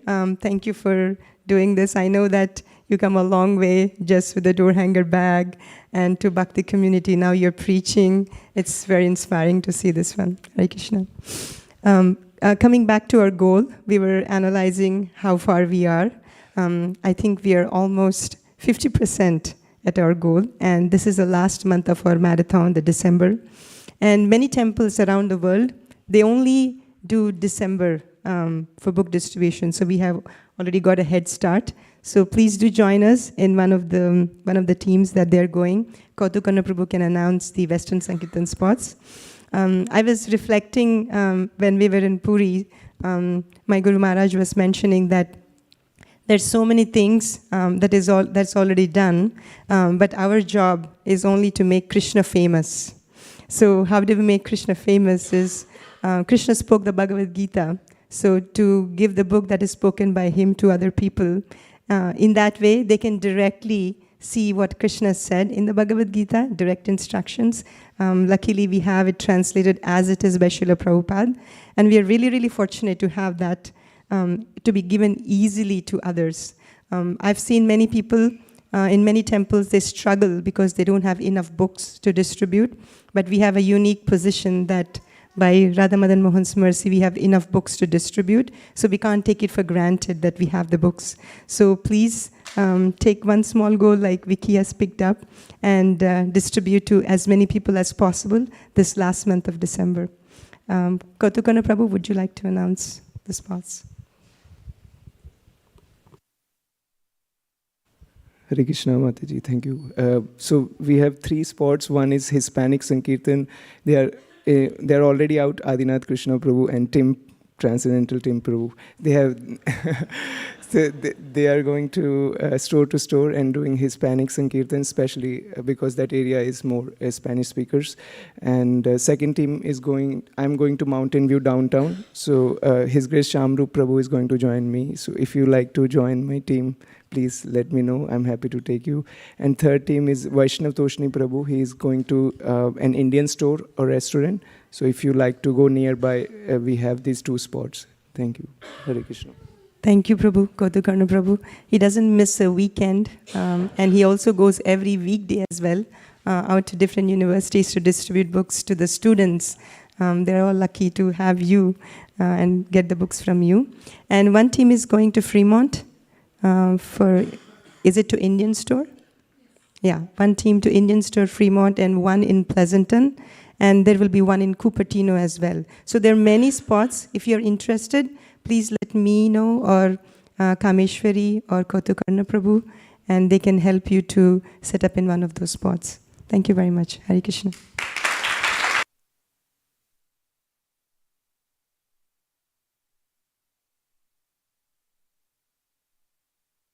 And now we'll hear from Anapayini Bhakti about the cooks.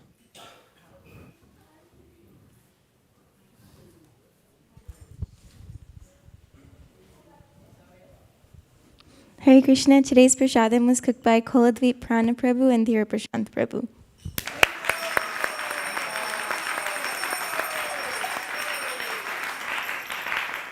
Shari Dadvijajal Dodendriya Kahika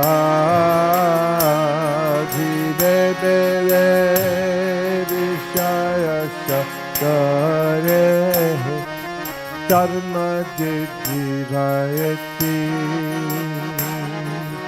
Lava Muisudurmati Take jeta katikta samsare Krishna Bodha Doyamoy Tori Bhare Chivaja Shaprashad Anna Dilobai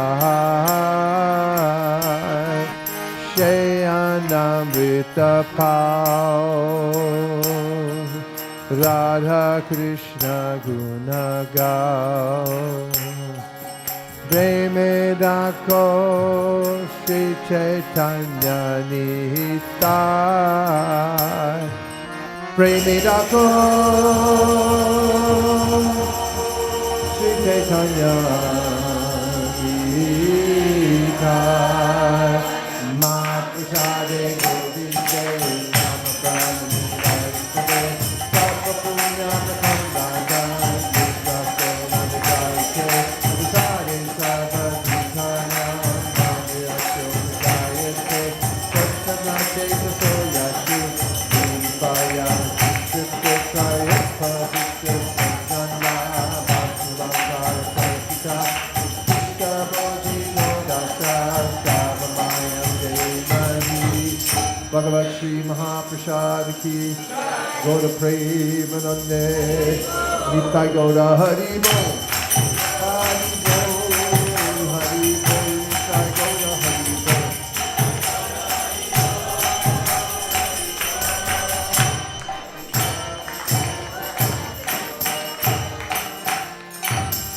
Please come take prasadam. Prasadam served in the picnic area. Go straight out this door, take a sharp right, and continue until you run into it just outside. Thank you very much. Hare Krishna.